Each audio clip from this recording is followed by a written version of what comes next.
ഉപയോഗിക്കുമ്പോൾ അതിൻ്റെ യഥാർത്ഥമായ മൂല്യം മനസ്സിലാവുകയില്ല എങ്കിൽ പോലും ഇതെല്ലാം വിശുദ്ധിയുടെ ഭണ്ഡാരങ്ങളായി ഞങ്ങളുടെ ജീവിതത്തിൽ അവശേഷിക്കുമെന്ന് ഞങ്ങൾക്കറിയാം. സമയത്തിന്റെ തികവിൽ അവയെല്ലാം വലിയ വർദ്ധിതമായ ശക്തിയോടുകൂടി പ്രഘോഷിക്കപ്പെടുമെന്നും ആവശ്യമായ സമയത്ത് സഭയ്ക്ക് വേണ്ടി സംസാരിക്കുന്നതിനും ഡിഫൻസിനും എക്സിജസിനും ഒക്കെ ഉപയോഗിക്കപ്പെടുമെന്നും ഞങ്ങൾക്കറിയാം. നീ ഞങ്ങളെ ഒരുക്കുകയാണ്, നിന്റെ വലിയ പദ്ധതിക്ക് വേണ്ടി ഒരുക്കുകയാണ്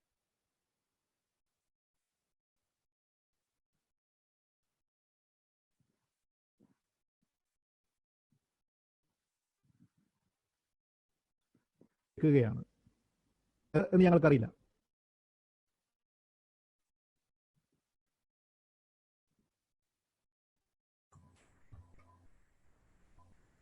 ഒരു സ്കൂളിൽ കാലങ്ങൾക്ക് ശേഷം ഏറ്റവും ചെറിയ ക്ലാസ്സിൽ പഠിച്ച കാര്യം പോലും അവൻ്റെ ജീവിതത്തിൽ ഗുണപ്രദമാകുകയും ഒരിക്കലും പ്രതീക്ഷിക്കാത്ത ജീവിത മേഖലകളിലേക്ക് ആ കുഞ്ഞ് തിരിഞ്ഞു പോവുകയും ചെയ്യുന്നത് പോലെ ഇന്ന് നീ ഞങ്ങളെ പഠിപ്പിക്കുന്ന ഈ കാര്യങ്ങൾ ഞങ്ങളുടെ വിശ്വാസ ജീവിതത്തിൽ വലിയ ഉയരങ്ങൾ കീഴടക്കാൻ, വലിയ തലങ്ങളിലേക്ക് ഉയരാൻ ഞങ്ങളെ സഹായിക്കുമെന്ന് ഞങ്ങൾക്ക് തീർച്ചയായും അറിയാം. ഞങ്ങൾ അറിയേണ്ട കാര്യവുമില്ല. കാരണം പൗലോസ്ലീഹ പറഞ്ഞതുപോലെ കുശവന്റെ കയ്യിലെ കളിമണ്ണാണ്, നിനക്ക് ഇഷ്ടമുള്ള പാത്രമാക്കി തീർക്കുക എന്ന് മാത്രം ഞങ്ങൾ അപേക്ഷിക്കുന്നു. അതിന് തടസ്സമായി ഞങ്ങളിൽ നിന്ന് വരാവുന്ന എല്ലാ കാര്യങ്ങളെയും കഴിയുന്നത്ര ഞങ്ങൾ മാറ്റാൻ ശ്രമിക്കുകയും ഈശോ നിന്റെ കൃപയാൽ അവയെല്ലാം നീ മാറ്റി തരികയും ചെയ്യണമേ എന്ന് പ്രാർത്ഥിക്കുന്നു. ഇന്ന് നിന്റെ ആത്മാവിനെ വർഷിക്കണമേ. പരിശുദ്ധാത്മാവ് ഞങ്ങളിൽ വന്ന് നിറയുന്നതിന്, അറിവ്, ബുദ്ധി, ജ്ഞാനം, വിവേകം എല്ലാം ഉണരുന്നതിന് പരിശുദ്ധ അമ്മയുടെ പ്രത്യേകമായ മധ്യസ്ഥം ഞങ്ങൾക്ക് എല്ലാവർക്കും ഉണ്ടാകേണ്ടതിന്, അമ്മ ഞങ്ങളുടെ ഓരോരുത്തരുടെയും ഭവനത്തിൽ വന്ന് ഞങ്ങളോടൊപ്പം ആയിരിക്കുന്നതിന്, ഞങ്ങളുടെ കുഞ്ഞുങ്ങളെ, ഞങ്ങളുടെ സഹോദരി സഹോദരന്മാരെ, മാതാപിതാക്കളെ, ഞങ്ങളെ തന്നെ അമ്മയുടെ വിമല ഹൃദയത്തിന് മധ്യസ്ഥതയിലൂടെ പരമപരിശുദ്ധമായ തൃത്വത്തിന് സമർപ്പിക്കുന്നു. ഈശോ പുതിയ പഠനങ്ങളിലേക്ക് ഞങ്ങൾ കടന്നുകൊണ്ടിരിക്കുമ്പോൾ, ഞങ്ങൾക്ക് ഇതുവരെയും അറിയില്ലാത്ത അനേകം കാര്യങ്ങൾ നീ പഠിപ്പിക്കുമ്പോൾ വലിയ എളിമയോടെ നിന്റെ സന്നിധിയിലിരിക്കാൻ, തീർച്ചയായും യോഗ്യതയാലല്ല വിളിക്കപ്പെട്ടതിനാലാണ് ഇത് ലഭിക്കുന്നത് എന്നുള്ള ബോധ്യത്തോടെ നിന്റെ സന്നിധിയിലിരിക്കാൻ, അത് വ്യക്തിപരമായ ഗുണത്തിന് മാത്രമല്ല അനേകർക്ക് വേണ്ടിയാണ് സ്വീകരിക്കുന്നത് എന്ന ഉത്തരവാദിത്വ ബോധത്തോടെ പഠിക്കാൻ, അക്കൗണ്ടബിൾ ആണ് എന്നുള്ള ആ ബോധ്യത്തോടു കൂടി ആയിരിക്കാൻ എല്ലാം ഞങ്ങളെ അനുഗ്രഹിക്കണമേ എൻ്റെ ഈശോയെ. സകലതും കൃപയാലാണ് ലഭിക്കുന്നത്. അതിനാൽ തന്നെ ഞങ്ങൾ ആ കൃപയ്ക്ക് വേണ്ടി പ്രാർത്ഥിക്കുന്നു. ഞങ്ങളുടെ അമ്മയാണ് ഞങ്ങളുടെ ഏറ്റവും നല്ല ഗുരുനാഥ. പരിശുദ്ധ അമ്മേ, ഞങ്ങൾ എന്ത് പഠിക്കണമെന്ന് അമ്മ തീരുമാനിക്കണമേ. അമ്മ തീരുമാനിച്ചവയെല്ലാം ഞങ്ങളെ പഠിപ്പിക്കണമേ. പഠിക്കുന്നതൊക്കെ ഞങ്ങൾക്ക് ഓർമ്മയിലായിരിക്കണമേ. ജീവിതത്തിൽ അത് പ്രാവർത്തികമാക്കാൻ ഇടതരണമേ. ഞങ്ങളുടെ പ്രാർത്ഥനയൊക്കെയും ഞങ്ങളുടെ കാവൽ മാലാഖമാരുടെയും ഞങ്ങളുടെ പേരിന് കാരണക്കാരായ വിശുദ്ധരുടെയും വിസ്തേവസ്യ പിതാവിന്റെയും മധ്യസ്ഥത്തിൽ പരിശുദ്ധ ത്രിത്വത്തിന് പരിശുദ്ധ അമ്മയുടെ മധ്യസ്ഥതയിലൂടെ ഞങ്ങൾ സമർപ്പിക്കുന്നു. എത്രയും ദയുള്ള മാതാവേ, അങ്ങേ സങ്കേതത്തിൽ ഓടി വന്ന് അങ്ങേ സഹായം തേടി അങ്ങേ മധ്യസ്ഥം അപേക്ഷിച്ച ഒരുവനെയും ഉപേക്ഷിച്ചതായി കേട്ടിട്ടില്ല എന്നോർക്കണമേ. കന്യകളുടെ രാജ്ഞിയായ കന്യകയെ, ദയുള്ള മാതാവേ, ഈ വിശ്വാസത്താൽ ധൈര്യപ്പെട്ട് അങ്ങേ തൃപ്പാദങ്ങൾ ഞാൻ അണയുന്നു. നെട്ടുവീർപ്പെട്ട് കണ്ണുനീർ ചിന്തി പാപിയായി ഞാൻ ഞങ്ങളുടെ ദയാധിക്യത്തെ കാത്തുകൊണ്ട് അങ്ങേ സന്നിധിയിൽ നിൽക്കുന്നു. അവതരിച്ച വനത്തിൽ മാതാവേ, എന്റെ അപേക്ഷ ഉപേക്ഷിക്കാതെ ദയുള്ളവളായി കേട്ടുള്ളണമേ. ആമേൻ. ഈശോ മിശിഹായുടെ വാഗ്ദാനങ്ങൾക്ക് ഞങ്ങൾ യോഗ്യരാകുവാൻ പരിശുദ്ധ മാതാവേ, ഞങ്ങൾക്ക് അപേക്ഷിക്കണമേ. ഇന്ന് പുതിയതായിട്ട് വന്നിരിക്കുന്ന ആൾക്കാർക്ക് വേണ്ടിയിട്ട് സാധാരണഗതി നമ്മൾ ചെയ്യുന്നത് എങ്ങനെയാണെന്ന് വെച്ച് കഴിഞ്ഞാൽ, സെഷൻ തുടങ്ങി കഴിയുമ്പോൾ ജോണിച്ചായൻ മാത്രമേ മൈക്ക് ഓണാക്കുകയുള്ളൂ. എന്തെങ്കിലും സംശയങ്ങൾ നിങ്ങൾക്കുണ്ടെങ്കിൽ അത് ഇതിനവസാനം QA സെഷൻ ഉണ്ട്, ആ സമയത്ത് ചോദിക്കാം. അതല്ല എങ്കിൽ ചാറ്റിൽ പോസ്റ്റ് ചെയ്യാം. ജനറലായിട്ട് പോസ്റ്റ് ചെയ്യാം, അല്ലെങ്കിൽ എനിക്ക് പ്രൈവറ്റ് ആയിട്ട് പോസ്റ്റ് ചെയ്യാം, അതല്ലെങ്കിൽ ജോണിച്ചായന് പോസ്റ്റ് ചെയ്യാം. എനിക്ക് ചെയ്താലും ഞാനത് ഫോർവേഡ് ചെയ്തോളാം. ഇനി അതല്ലെങ്കിൽ വാട്സപ്പിൽ പോസ്റ്റ് ചെയ്യാം. ചോദ്യങ്ങൾ ചോദിക്കുന്നതിന് വിഷമിക്കേണ്ട കാര്യമില്ല. കാരണം അതിന് ഇന്നല്ലെങ്കിൽ നാളെ, അടുത്ത ആഴ്ച അതിനെല്ലാം മറുപടി നമുക്ക് കണ്ടുപിടിക്കാവുന്നതേ ഉള്ളൂ. നിങ്ങൾക്ക് വളരെ യൂസ്ഫുൾ ആയിട്ട് ഈ സമയം പോകാൻ വേണ്ടി നോട്ടുകൾ എടുക്കാം, എന്നിട്ട് ചോദ്യങ്ങൾ അവസാനം ചോദിക്കാം. ഇന്ന് ഇപ്പോൾ തുടർച്ചയായിട്ട് ക്ലാസ്സുകൾ വരുന്നവർക്ക് അത് ആവശ്യമില്ലെങ്കിൽ പോലും പുതുതായിട്ട് വരുന്നവരുണ്ടെങ്കിൽ അവർക്ക് വേണ്ടിയാണ് പറയുന്നത്. നമ്മളിപ്പോൾ കുറേ ഡോക്യുമെന്റ്സ് കഴിഞ്ഞിരിക്കുന്നു. ഇമ്മീഡിയറ്റ് ആയിട്ട് കഴിഞ്ഞിരിക്കുന്ന വെർബും ഡോമിനി, കർത്താവിന്റെ വചനം എന്ന പോസ്റ്റ് സിനഡൽ എക്സർട്ടേഷൻ ഡോക്യുമെന്റ് ആണ് നമ്മൾ കഴിച്ചത്. 10 സെഷൻസ് കൊണ്ടാണ് അത് തീർത്തത്. വലിയ ബൃഹത്തായ ഗ്രന്ഥമാണല്ലോ. ഇന്നിപ്പോൾ നമ്മൾ ദിവസെറ്റ് മിസ്രി കോർദിയ എന്ന് പറയുന്ന റിച്ച് ഇൻ മേഴ്സി, കരുണാസമ്പന്നൻ എന്ന ജോൺ പോൾ രണ്ടാമൻ മാർപ്പാപ്പയുടെ 2ാമത്തെ ചാക്രിക ലേഖനം തുടങ്ങുകയാണ്. അത് എത്ര സെഷൻ എന്നുള്ളത് നമ്മൾ മുൻകൂട്ടി കണക്കാക്കാറില്ല. ജോണിച്ചാൻ അതിനൊരു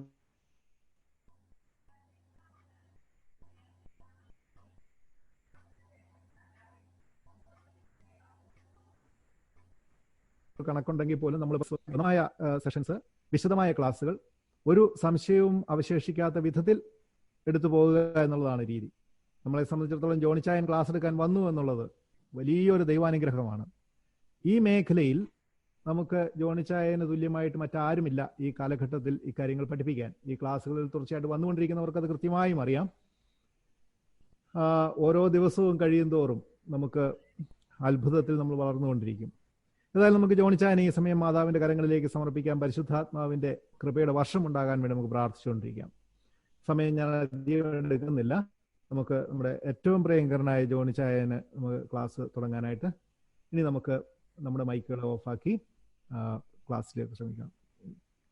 താങ്ക് യു ജോണിച്ചായ. സ്തുതിയായിരിക്കട്ടെ. ഇപ്പോഴും സ്തുതിയായിരിക്കട്ടെ ജോണിച്ചായ. നമുക്ക് ബോധജ്ഞാനത്തിന്റെ സിംഹാസനമായ മറിയത്തിന്റെ മുമ്പാകെ നമ്മളെ തന്നെ സമർപ്പിക്കാം. ഒരമ്മയോട് ചോദിക്കുമ്പോൾ അമ്മ എത്ര സമയമില്ലെങ്കിലും സമയമുണ്ടാക്കി കാര്യങ്ങൾ പറഞ്ഞു തരും. അമ്മയാണ് എല്ലാ കാര്യങ്ങളും ലളിതമായി നമുക്ക് ഭൗതിക ജീവിതത്തിൽ പറഞ്ഞു തരുന്നത്. ഗണിതവും സമവാക്യങ്ങളും ഒക്കെ അറിയുന്നതിന് മുമ്പ് ലോകത്തെ അറിഞ്ഞതും അനുഭവിച്ചതും അമ്മയിലൂടെയാണ്. അതുപോലെ ദൈവശാസ്ത്രത്തിന്റെ കാണാക്കയങ്ങളിലേക്ക് പോകുമ്പോൾ നമുക്ക് ബോധജ്ഞാനത്തിന്റെ സിംഹാസനമായ അമ്മയുടെ സരളമായ ഭാഷയിൽ അമ്മയത് നമുക്ക് മനസ്സിലാക്കി തരട്ടെ. സർവജനപദങ്ങളോടും ചേർന്ന് നമുക്ക് അമ്മയെ വിളിച്ച് അപേക്ഷിക്കാം. നന്മ നിറഞ്ഞ മറിയമേ സ്വസ്തി, കർത്താവ് അങ്ങയോട് കൂടെ സ്ത്രീകളിൽ അങ്ങ് അനുഗ്രഹിക്കപ്പെട്ടവളാകുന്നു. അങ്ങയുടെ ഉദരത്തിൻ ഫലമായ ഈശോ അനുഗ്രഹിക്കപ്പെട്ടവനാകുന്നു. പരിശുദ്ധ മറിയമേ തമ്പുരാന്റെ അമ്മേ, പാപികളായ ഞങ്ങൾക്ക് വേണ്ടി ഇപ്പോഴും ഞങ്ങളുടെ മരണസമയത്തും തമ്പുരാനോട് അപേക്ഷിക്കണമേ. ആമേൻ. ഒരിക്കൽ കൂടി എല്ലാവർക്കും സ്നേഹവന്ദനം. അപ്പൊ നമ്മള് ഒരു കാണാക്കയത്തിൽ നിന്ന് ഇപ്പൊ മോചിതരായി ഒന്ന് കര പറ്റിയിട്ടേ ഉള്ളൂ എന്നുള്ള ഒരു എന്താ പറയാ, മനസ്സിന്റെ ഒരു സന്തോഷമുണ്ട്. ഒന്നും പേടിക്കണ്ട. വറചട്ടിയിൽ നിന്ന് എരുതിയിലേക്ക് എന്ന് പറഞ്ഞതുപോലെ ഗഹനമായ മറ്റൊരു വിഷയത്തിലേക്കാണ് നമ്മൾ പോകുന്നത്. വിശുദ്ധ ജോൺ പോൾ രണ്ടാമന്റെ 2ാമത്തെ ചാക്രിക ലേഖനമായ ദിവസ് ഇൻ മിസൈരിക്കോദിയ എന്ന കരുണയിൽ സമ്പന്നനോ കരുണാസമ്പന്നനോ ഒക്കെ നമുക്ക് വിവർത്തനം ചെയ്യാവുന്ന ദൈവത്തിന്റെ കാരുണ്യത്തെ കുറിച്ചാണ്. ദൈവത്തിന്റെ കാരുണ്യം എന്നുള്ളതല്ല, സ്നേഹാധിഷ്ഠിത കാരുണ്യം. നമുക്കതെല്ലാം കൂടെ കാണണം. അതിനെക്കുറിച്ചിട്ടാണ് നമ്മൾ ഇന്ന് ചിന്തിക്കുന്നത്. ഉടനെ നിങ്ങൾ ചോദിക്കേണ്ടുന്ന ഒരു ചോദ്യമുണ്ട്. എന്താണ് നിങ്ങൾ 1ാമത്തേത് എടുക്കാത്തത്? അദ്ദേഹത്തിന്റെ മാർപ്പാപ്പ വിശുദ്ധ ജോൺ പോൾ രണ്ടാമന്റെ 1ാമത്തേത് കഴിഞ്ഞിട്ട് പോരെ 2ാമത്തേത്? 1ാമത്തേത് റെദംതോർ ഹോമിനിസ്, മനുഷ്യന്റെ രക്ഷകൻ, മനുഷ്യരക്ഷകൻ എന്ന് പറയുന്ന ഒരു പ്രബോധനമാണ്. 2ാമതാണ് ഈ ദിവസ് ഇൻ മിസൈരിക്കോഡി 1980 ഒരു ചാക്രിക ലേഖനമാണ്. അതിപ്പോ പൊടിയെട്ടിയെടുക്കാനുള്ള കാരണമുണ്ട്. ഒന്നാമത് കരുണയാണ് അതിലെ അടിസ്ഥാന പ്രമേയം. കരുണയും കൊറോണയും തമ്മിൽ ശബ്ദപരമായ വലിയ സാമ്യമുണ്ട്. രണ്ടിനും ഒരേ വ്യഞ്ജനങ്ങളാണ് നമ്മൾ ഉപയോഗിക്കുന്നത്, സ്വരാക്ഷരങ്ങളാണ് ഉപയോഗിക്കുന്ന വ്യഞ്ജനങ്ങളും. അപ്പോൾ ഈ കാലഘട്ടത്തില് നമ്മൾ ദൈവത്തിന്റെ കരുണയെ ഒരുതരം പുനർവായന നടത്തുകയാണ്. ഇതിനു മുമ്പ് ഉണ്ടായിരുന്ന കാലഘട്ടത്തിൽ നിന്ന് വിഭിന്നമായിട്ടാണ് നമ്മളിപ്പോൾ ദൈവത്തെ നോക്കുന്നത്. എല്ലാവരും അതെ. 2 തരത്തിലുണ്ട്. ഒന്നാമത്തേത്, കൂടുതൽ പേർ ദൈവത്തിന്റെ കരുണയെ യാചിച്ചുകൊണ്ടേയിരിക്കുകയാണ്. ഒരു സംശയമില്ല. എന്റെ ദൈവമേ കരുണ തോന്നണം എന്നല്ലാതെ വേറെ ഒരു സമാധാനവും ഇല്ല, വേറെ ഒരു റെമഡിയും ഇല്ല ഇതിൽ. രണ്ടാമതൊരു കൂട്ടർ ദൈവത്തിന് കാരുണ്യമുണ്ടോ എന്ന് സംശയിച്ചുകൊണ്ടേയിരിക്കുന്നു. ഇപ്പൊ രണ്ടും ഉണ്ട്. ഒരേ സമയം കുറെ പേരെ അത് കരുണയെ അന്വേഷിക്കുന്നതിൽ വളർത്തുന്നുവെങ്കിൽ കുറെ പേര് ദൈവത്തിന്റെ കരുണയെ സംശയിക്കുന്ന ഒരു കാലഘട്ടത്തിലാണ് ജീവിക്കുന്നത്. ദൈവത്തിന്റെ കരുണ അസ്തമിച്ചു എന്ന് ചിന്തിക്കുന്നവർ പോലും ഉണ്ട്. കുറെ നാള് ദൈവം ഇങ്ങനെ നോക്കി, അതൊരു നല്ല ഇപ്പൊ ഒരു മൈലേജ് കിട്ടിയിരിക്കുന്ന ഒരു മനോഭാവമാണ്. ദൈവം ഇങ്ങനെ കുറച്ച് നാളായി ഇങ്ങനെ നടക്കുന്നു, നന്നാവുമോ എന്നൊന്ന് നോക്കിയിട്ട് ഒരു രക്ഷയില്ല. അതുകൊണ്ട് എന്നാ പിന്നെ അങ്ങോട്ട് ശരിയാക്കി കളയാം എന്ന് വിചാരിച്ചിട്ട് ഇപ്പൊ കരുണയൊക്കെ പിൻവലിച്ചിട്ട് ഒന്ന് മര്യാദ പഠിപ്പിക്കാനുള്ള പരിപാടിയാണ്. ശിക്ഷയാണ് ഇപ്പൊ വരുന്നത് എന്നുള്ളത് തമ്മിലുള്ള വ്യത്യാസമല്ലോ. ശിക്ഷണം എന്നത് പരിശീലനമാണ്, ശിക്ഷ എന്ന് പറയുന്നത് പണിഷ്മെന്റ് ആണ്. അങ്ങനെ കുറെ പേര് പറയുന്നുണ്ട്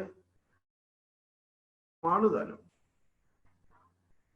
അപ്പോ വേറെ ചിലർ പറയുന്നല്ല, ഇത് ശിക്ഷയൊന്നുമല്ല, ശിക്ഷണമാണ്. മനുഷ്യൻ കുറെ നാളായി അഹങ്കരിക്കുന്നുണ്ട്, അതുകൊണ്ട് അവനെ ഒന്ന് മര്യാദ പഠിപ്പിക്കേണ്ട ഒരു ആവശ്യമുണ്ട്. ഒരു കോപ്പി പുസ്തകത്തിന്റെ 2 വരകൾക്കുള്ളിലൂടെ എന്നതുപോലെ. എന്നിട്ട് അവർ പറയുന്നുണ്ട്, എന്തായി 500 പേർക്കല്ലേ ഞങ്ങൾ സദ്യ ഉണ്ടാക്കിയത്, ഇപ്പൊ 20 പേർക്ക് ഉണ്ടാക്കിയപ്പോ എങ്ങനെ ഉണ്ടായി? അതാ പറഞ്ഞത്, മര്യാദ വേണം, മര്യാദ. അങ്ങനെ കരുണയെ സംബന്ധിക്കുന്ന മറ്റൊരു സംഗതി, മറ്റൊരു വീക്ഷണം നമ്മൾ കാണുന്നത്. ഇതൊക്കെ അങ്ങ് മാറ്റിവെക്കുക. അതൊക്കെ നമുക്ക് സാമാന്യ ജനത്തിന് മനസ്സിലാകുന്ന സംഗതിയാണ്. അവരുടെ ശുദ്ധഗതിയുള്ള വിശുദ്ധമായ ഹൃദയത്തിൽ നിന്ന്, അത്രേ ഞാൻ പറയുള്ളൂ. ശുദ്ധഗതി എന്ന് പറഞ്ഞാൽ തന്നെ അതാണ്. അവരുടെ ഹൃദയത്തിൽ നിന്നുള്ള ദൈവ മനുഷ്യ ബന്ധത്തിന്റെ ബന്ധത്തെ അടിസ്ഥാനപ്പെടുത്തി അവർക്കുണ്ടാകാവുന്ന വിവിധ നിലപാടുകളാണ്. പക്ഷെ അതൊന്നും അല്ലാതെ വേറെ 2 സംഗതികളുണ്ട്. ഒന്നാമത്തേത്, ഈ ദൈവത്തിന് കരുണ ഇങ്ങോട്ട് കൂടി ദൈവത്തിന് ഒരു മനുഷ്യനും ഒരു നിത്യനാശം ഉണ്ടാകാൻ പോകുന്നില്ല, കാരണം കരുണയാണല്ലോ ദൈവം. അങ്ങനെ ഒരു വാദം അതും ഉണ്ട്. ഇപ്പം എനിക്കൊരു പേടി എന്താ ചോദിച്ചാൽ, ഈ നരകമൊക്കെ അടച്ചു കൂട്ടപ്പെട്ട് കഴിഞ്ഞാൽ പിന്നെ ഈ പിശാചിന് ആര് ചെലവിന് കൊടുക്കുന്നുള്ളത്? അതുപോലെ നരകമൊന്നും ഉണ്ടാവില്ല, കാര്യങ്ങളൊന്നും ഉണ്ടാവില്ല എല്ലായിടത്തും. വേറെ ചിലർ പറയുന്ന ആവുമല്ല, അതൊക്കെ വെറുതെ പറയുന്ന. നമുക്ക് ഒന്നിന്റെ ഗുണദോഷങ്ങളെ പറ്റിയല്ല. ശിക്ഷയൊക്കെ ഉണ്ടാവും, ഇല്ലെങ്കിൽ പിന്നെ അവിടുത്തെ തീ കെടുന്നില്ല, അവിടുത്തെ പുഴു ചാകുന്നുമില്ല എന്ന് പറഞ്ഞതോ, there will be gnashing of teeth, tears and gnashing of teeth എന്ന് പറഞ്ഞതോ, അപ്പൊ അതെല്ലാം ഉണ്ട്, ഒക്കെ വെറുതെ പറയുന്ന. അപ്പൊ ചിലർ പറയുന്നല്ല, ദൈവത്തിന്റെ കരുണ അനന്തമാണല്ലോ. അപ്പൊ അനന്തമാണെന്നുണ്ടെങ്കിൽ അതിന് അനന്തമായിട്ടുള്ള സമയമുണ്ട്. വേറെ ചിലർ പറയുന്നത് അങ്ങനെ അല്ല, അനന്തമായിട്ടുള്ള സമയമൊന്നുമില്ല, നമുക്ക് ഇപ്പൊ ബോഡിയിലാണെങ്കിലാണ്. അപ്പൊ ഇങ്ങനെ കരുണയെ സംബന്ധിക്കുന്ന വിവിധ തലങ്ങളിലും വിവിധ മാനങ്ങളിലും വിവിധ അനുഭവ തലങ്ങളിലുമുള്ള ചർച്ചകൾ അങ്ങനെ കൊടുമ്പിരി കൊള്ളുമ്പോൾ തീർച്ചയായിട്ടും ഈ ദൈവത്തിന്റെ കരുണ എന്താണ് എന്നതിനെ സംബന്ധിച്ച് സഭ എന്ത് പറയുന്നു എന്നുള്ളത് നമ്മൾ അക്ഷസ്ഫടിക സമാനമായി ക്രിസ്റ്റൽ ക്ലിയർ ആയിട്ട് നമ്മൾ മനസ്സിലാക്കണം. ഏറെ തെറ്റിദ്ധരിക്കപ്പെടുന്ന ഒന്നാണ്. ഒരേ സമയം നമുക്ക് ആശ്വാസമാണ്, അതേസമയം നമുക്ക് മനസ്സിലാകാത്ത ഒന്നാണ്. എന്താണ് ദൈവത്തിന്റെ കരുണ? ഇതാണ് നമ്മള് ഈ ഒരു ദൈവത്തിന്റെ കരുണ മാത്രമല്ല, കരുണ എന്താണ്, സ്നേഹാധിഷ്ഠിത കരുണ എന്നാൽ എന്താണ്, അത് എവിടെ, എങ്ങനെ, എപ്രകാരം, ഇനി അത് നമ്മൾ കാണാൻ പോകുന്നതായതുകൊണ്ട് അതിനെപ്പറ്റി ഞാൻ മറ്റൊന്നും പറയുന്നില്ല. നമുക്ക് നേരെ അതിന്റെ വിശദീകരണം, അതിന്റെ പുസ്തകത്തിലേക്ക് നമുക്കൊന്ന് കിടക്കാം. ഞാൻ നേരത്തെ പറഞ്ഞു ഇത് രണ്ടാമത്തേതാണ്. ഒന്നാമത്തേത് റെന്തോർ ഹോമിനിസ് ആണ്. ഇതിന് ശേഷം, അതായത് മനുഷ്യരക്ഷകൻ എന്നതിന് ശേഷം കരുണാസമ്പന്നൻ എന്ന് പറഞ്ഞ തന്റെ ചാക്രിക ലേഖനത്തിന് ശേഷം അദ്ദേഹം റെക്കൻസിലിയത്തോ പെനിറ്റന്റിയ, പ്രായച്ചിത്വവും അനുതാപവും എന്നൊക്കെ നമുക്ക് പറയാവുന്ന, അതെ എന്നൊക്കെ പറയാവുന്നതല്ല, അതാണ് എന്നുള്ള അനുരഞ്ജനവും പ്രായച്ചിത്വവും അങ്ങനെയൊക്കെ പറയാവുന്ന ഒരു പോസ്റ്റ് സെൻട്രൽ അപ്പോസ്തോലിക് എക്സോർട്ടേഷൻ ആണ്. അപ്പൊ ഇതൊക്കെ തമ്മിൽ ആന്തരികമായ ഒരു വിഷയപരമായ ഒരു ബന്ധമുണ്ട്. ആ ബന്ധത്തെ കുറിച്ച് നമുക്ക് റെദംപ്റ്റോറിസ് ഹോമിനിസ് എടുക്കുന്ന സമയത്ത് ദിവസ് ഇൻ മിസറിക്കോർഡിയ എന്തുകൊണ്ടായിരുന്നു എന്നുള്ളതിനെ കുറിച്ച് നമുക്ക് പഠിക്കാം. അപ്പോ ഇത് വിശുദ്ധ ജോൺ പോൾ രണ്ടാമന്റെ സ്ഥാനാധിപത്യത്തിന്റെ പോണ്ടിഫിക്കറ്റിന്റെ 3-ാം വർഷമാണ് അദ്ദേഹം ഇത് എഴുതുന്നത്. 1980 നവംബർ മാസം 30-ാം തീയതി. ഇത് പോളിഷ് ഭാഷയിലാണ് ഇതിന്റെ ഒറിജിനല്. എന്തുകൊണ്ടാ പോളിഷ് ഭാഷ എന്ന് പറഞ്ഞു കഴിഞ്ഞാൽ നിങ്ങൾക്കറിയാം, അബദ്ധവശാല് നമ്മളുടെ ഇതിനകത്തുള്ള, ഞാൻ പേര് പറയാൻ ആഗ്രഹിക്കാത്ത ഒരു മനുഷ്യൻ, അദ്ദേഹം മാർപ്പാപ്പ ആയി കഴിഞ്ഞ് അദ്ദേഹം മലയാളത്തിലാണ് എഴുതുക. അതുപോലെ ഇത് പോളിഷിലാണ് എഴുതിയ. അദ്ദേഹത്തിന്റെ മദർ ടങ് ആണ് പോളിഷ്. അതുകൊണ്ട് തന്നെ എനിക്കൊരു കാര്യം പറയാൻ പറ്റും. ഞാൻ മലയാളത്തിൽ, അല്ലെങ്കിൽ നിങ്ങൾ ആരെങ്കിലും മലയാളത്തിൽ എഴുതിയാൽ അതിനുണ്ടാകാവുന്ന ഒരു ഹൃദയാവർദ്ധകത്വം എന്നൊരു ഇതുണ്ടല്ലോ, ഒരു ഒരു പിന്നെ അഡാപ്റ്റഡ് ലാംഗ്വേജിന്റെ ഒരു തട്ടുമുട്ടാദികൾ ഇല്ലാതെയാണ് ഇതിന്റെ പ്രസന്റേഷൻ. അല്ലെങ്കിൽ തന്നെ ജോൺ പോൾ രണ്ടാമന്റെ ഭാഷ ഇതിനൊക്കെ ഒരു ഹൃദയത്തിന്റെ ഭാഷയാണ്. അത് കൂടുതലുണ്ട് ഇതിനകത്ത്. പിന്നെ കരുണയായതുകൊണ്ട് നന്നായിട്ടുണ്ട് താനും. അപ്പൊ ഇത് 1980 നവംബർ 30 ഉള്ളതാണെങ്കിലും ഖേദപൂർവ്വം പറയട്ടെ, അത്രയധികമൊന്നും ഇത് ശ്രദ്ധിക്കപ്പെട്ടില്ല. അതിന്റെ കാരണം നമ്മുടെ പോളിഷ് വിശുദ്ധയായിരിക്കുന്ന ഫൗസ്റ്റീനായുടെ നാമകരണവുമായിട്ട് 1905 മുതൽ 1938 വരെ ജീവിച്ച ഒരു യുവ കന്യാസ്ത്രീയായിരുന്നു ഫൗസ്റ്റീന. നിങ്ങൾക്കറിയാം, നമ്മുടെ കരുണക്കൊന്ത അല്ലെങ്കിൽ കരുണയുടെ ഒരു ഭക്തി ഡിവോഷൻ കാഴ്ചവെച്ച അദ്ദേഹം വിശുദ്ധയാണ്. അതിനെ സംബന്ധിക്കുന്ന ഒരു ആമുഖമോ വിശദീകരണമോ എന്ന നിലയ്ക്ക് ആയിരുന്നു എന്ന് തോന്നിയത് കൊണ്ടായിരിക്കണം. അതിനപ്പുറത്തേക്ക്, അതായത് വേറൊരു കോണ്ടെക്സ്റ്റിൽ അത് വായിച്ചില്ല. ആളുകൾ വായിച്ചു, പക്ഷെ ഇതിനൊരു ലിമിറ്റഡ് കോണ്ടെക്സ്റ്റ് ആയിരുന്നു. ഫൗസ്റ്റീനായുടെ ഡിവോഷൻ, അവരുടെ ഒരു ആത്മീയ സരണിയുടെ അറ്റസ്റ്റേഷൻ എന്നുള്ള നിലയ്ക്കാണ് ഇതിനെ സമീപിച്ചത്. പക്ഷേ ഇത് പിന്നെ അത് മാത്രമല്ല, അത് പക്ഷെ ഇതിന്റെ ഒരു കാരണവശാലും ആരും ഇകഴ്ത്തി കാണിച്ചു എന്നല്ല ഞാൻ അർത്ഥമാക്കുന്നത്. പക്ഷെ അതിന്റെ ഒരു മൊത്തം റെലവൻസ് അതിൽ മാത്രമായി ചുരുങ്ങിയോ എന്ന് എനിക്കൊരു സംശയം. അത്രേ ഉള്ളൂ. പിന്നെ എന്താ പറ്റിയത്, പിന്നെ ഇതെന്താ സംഭവിച്ചത് എന്ന് പറഞ്ഞു കഴിഞ്ഞാല്, നമ്മുടെ കരുണയുടെ വർഷം പ്രഖ്യാപിച്ചു കഴിഞ്ഞപ്പോഴാണ് ഇങ്ങനൊരു സാധനം ഉണ്ടല്ലോ എന്ന് ആളുകൾ ഓർമ്മിച്ചു വന്നത്. കരുണാവർഷം 2015 അതെ, കരുണാവർഷം പ്രഖ്യാപിച്ചു കഴിഞ്ഞപ്പോ അതിനോടനുബന്ധിച്ച് നമ്മുടെ POC, ബഹുമാന്യനായ ആദരണീയനായ കുരുക്കൂരച്ചന്റെ ശ്രമപ്രകാരം POC കരുണാസമ്പന്നൻ എന്ന് പറഞ്ഞ് ഇതിന്റെ ഒരു പരിഭാഷ ഇറക്കുകയുണ്ടായി. ഇത് ഈ കരുണാവർഷത്തിന്റെ പശ്ചാത്തലത്തിൽ സവിശേഷമായ ശ്രദ്ധ ഇത് ആകർഷിക്കുകയും ചെയ്തു. ഈ ഒരു പോളണ്ടുകാർ തമ്മിലുള്ള ഒരു ആത്മീയ ബന്ധം എന്നുള്ള നിലയ്ക്ക് അദ്ദേഹത്തിന്റെ നമ്മുടെ വിശുദ്ധ ജോൺ പോൾ രണ്ടാമന്റെ ഈ സിസ്റ്റർ ഫൗസ്റ്റീനായുമായിട്ടുള്ള ആത്മീയ ബന്ധം അദ്ദേഹം പലകുറി പറഞ്ഞിട്ടുണ്ട്. പ്രത്യേകിച്ച് ജോർജ് വെയ്ഗൽ പോലെയുള്ള അദ്ദേഹത്തിന്റെ ഈ ബയോഗ്രാഫറോട് വളരെ കൃത്യമായിട്ട് പറഞ്ഞു വെച്ചിട്ടുണ്ട്. അപ്പൊ അന്ന് അത് അപ്രകാരമാണ് രചിക്കപ്പെട്ടതെങ്കിലും ആ ഒരു പ്രത്യേക, ഞാൻ പറഞ്ഞു, ആ ഒരു പ്രത്യേക കോണ്ടെക്സ്റ്റിൽ അതിനൊരു ലിമിറ്റഡ് ആയിട്ടുള്ള വീക്ഷണമേ വന്നുള്ളൂ. എങ്കിൽ പോലും അത് 2015 ആയപ്പോൾ ആധുനിക ലോകത്തിലെ കരുണയുടെ ആവശ്യത്തെക്കുറിച്ചും കരുണ സ്വീകരിക്കേണ്ടതിന്റെ ആവശ്യത്തെക്കുറിച്ചും സഭ ബോധവതിയായി കരുണാവർഷം പ്രഖ്യാപിക്കുമ്പോൾ എന്താണ് കരുണ എന്നതിനെ കുറിച്ചിട്ട് സഭയ്ക്ക് അധിക ദൂരം പോകേണ്ടി വന്നില്ല. 35 വർഷം മുമ്പ് വിശദീകരിക്കപ്പെട്ടിരുന്ന കരുണാസമ്പന്നൻ എന്ന ചാക്രിക ലേഖനം അവളുടെ പക്കലുണ്ടായിരുന്നു.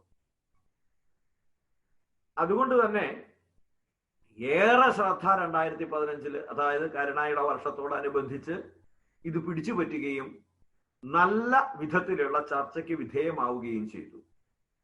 ഒരു കാര്യം ഉറപ്പിച്ചു പറയാം, ആദ്യമേ തന്നെ പറയാം, കരുണയെ സംബന്ധിക്കുന്ന നമ്മുടെ ഇന്നേ വരെയുള്ള എല്ലാ ധാരണകളെയും അതിലംഘിക്കുന്നതാണ് വിശുദ്ധ ജോൺ പോൾ രണ്ടാമന്റെ കരുണയെക്കുറിച്ചുള്ള ഈ പ്രകീർത്തനം. അത്ഭുതത്തോടും ആദരവോടും കൂടെ മാത്രമേ അദ്ദേഹത്തിന്റെ പഠിത്വത്തെ നമുക്ക് സമീപിക്കാൻ പറ്റുള്ളൂ. ഇത് പോളിഷ് ലാംഗ്വേജിൽ എഴുതിയതാണ് എന്ന് പറയുമ്പോൾ തീർച്ചയായിട്ടും അത് അദ്ദേഹത്തിന്റെ, ഞാൻ മനസ്സിലാക്കുന്നിടത്തോളം അദ്ദേഹത്തിന്റെ ബുദ്ധി മാത്രമേ ഉണ്ടാവുള്ളൂ അതിനകത്ത്. അതുകൊണ്ട് തന്നെ കലർപ്പില്ലാത്ത ആത്മാർത്ഥതയാണ് ഇതിന്റെ ഒരു മുഖമുദ്ര. ഇതിന്റെ ഒന്ന് ഒരുമിച്ചൊന്ന് പറയുകയാണെങ്കിൽ, അദ്ദേഹത്തിന്റെ ഒരു പതിവ് ശൈലി അനുസരിച്ചിട്ട് റദംദോറിസ് ഹോമിനിസ് ആരംഭിക്കുന്നത് ഈ ലോകത്തിലെ ജനങ്ങളുടെ ആനുകാലിക പ്രശ്നങ്ങളെയൊക്കെ സമീപിച്ചുകൊണ്ടാണ്. ഇതും അങ്ങനെ തന്നെയാണ്. അത് ഓൾമോസ്റ്റ് എല്ലാം തന്നെ അങ്ങനെ ആദ്യം ലോകത്തെ സംബന്ധിക്കുന്ന 1-2 പ്രസ്താവനകളിലൂടെ 1-2 ഖണ്ഡികകൾക്ക് ശേഷമാണ് വിഷയത്തിലേക്ക് വരിക. ഇതും അതിൽ നിന്ന് വിഭിന്നമല്ല. അതിനുശേഷം അദ്ദേഹം പറയുന്നു, കരുണക്കിടമില്ലാതായിരിക്കുന്ന ഒരു ലോകത്തില്, ഒരു സാങ്കേതിക വിദ്യയെ ഏറ്റവും വലുതായിട്ടും യാന്ത്രികമായിരിക്കുന്ന ഒരു ലോകത്തും ഇത് ഏറെ പ്രസക്തമാണ്. അതാണ് അതിന്റെ ഒരു പ്രസക്തി. അതാണ് കരുണയ്ക്ക് അധികം ഇടമില്ലാത്ത, അധികം നല്ല കരുണയ്ക്ക് ഒരു സ്ഥാനമില്ലാത്ത ഒരു ലോകത്തില് ഇതിനേറെ പ്രസക്തിയുണ്ട്. ഇനി ഞാനൊന്ന് പറഞ്ഞോട്ടെ, നിങ്ങളെ ആശ്വസിപ്പിക്കാൻ വേണ്ടി പറയുക. ഇതിനു മുമ്പ് ക്ലാസ്സിൽ ഉണ്ടായിരുന്നവരോട് 8 അധ്യായങ്ങളേ ഉള്ളൂ. 8 അധ്യായങ്ങൾ എന്ന് പറഞ്ഞാൽ അതിനാകെ ഒരു 15 ഉപഖണ്ഡികകളുണ്ട്. പതിവിൽ നിന്ന് വ്യത്യസ്തമായിട്ട് 12 ഖണ്ഡികകളുണ്ട്. അല്ല, 15 ഉപഖണ്ഡികകളുണ്ട്. മറ്റുള്ളവരിൽ നിന്ന് വ്യത്യസ്തമായി ഇതിനുള്ള ഒരു പ്രത്യേകത, ഇതിന്റെ ഈ ഖണ്ഡികകൾക്ക് നമ്പറുകളില്ല. അതിന് പകരം അത് അങ്ങനെ തന്നെ തുടർന്നുകൊണ്ടിരിക്കുകയാണ്. അതായത് ഒരു റണ്ണിങ് നമ്പേഴ്സ് ഇട്ടിട്ടാണ് സാധാരണഗതിയിൽ ഉണ്ടാവുക. ഇതിനങ്ങനെയില്ല.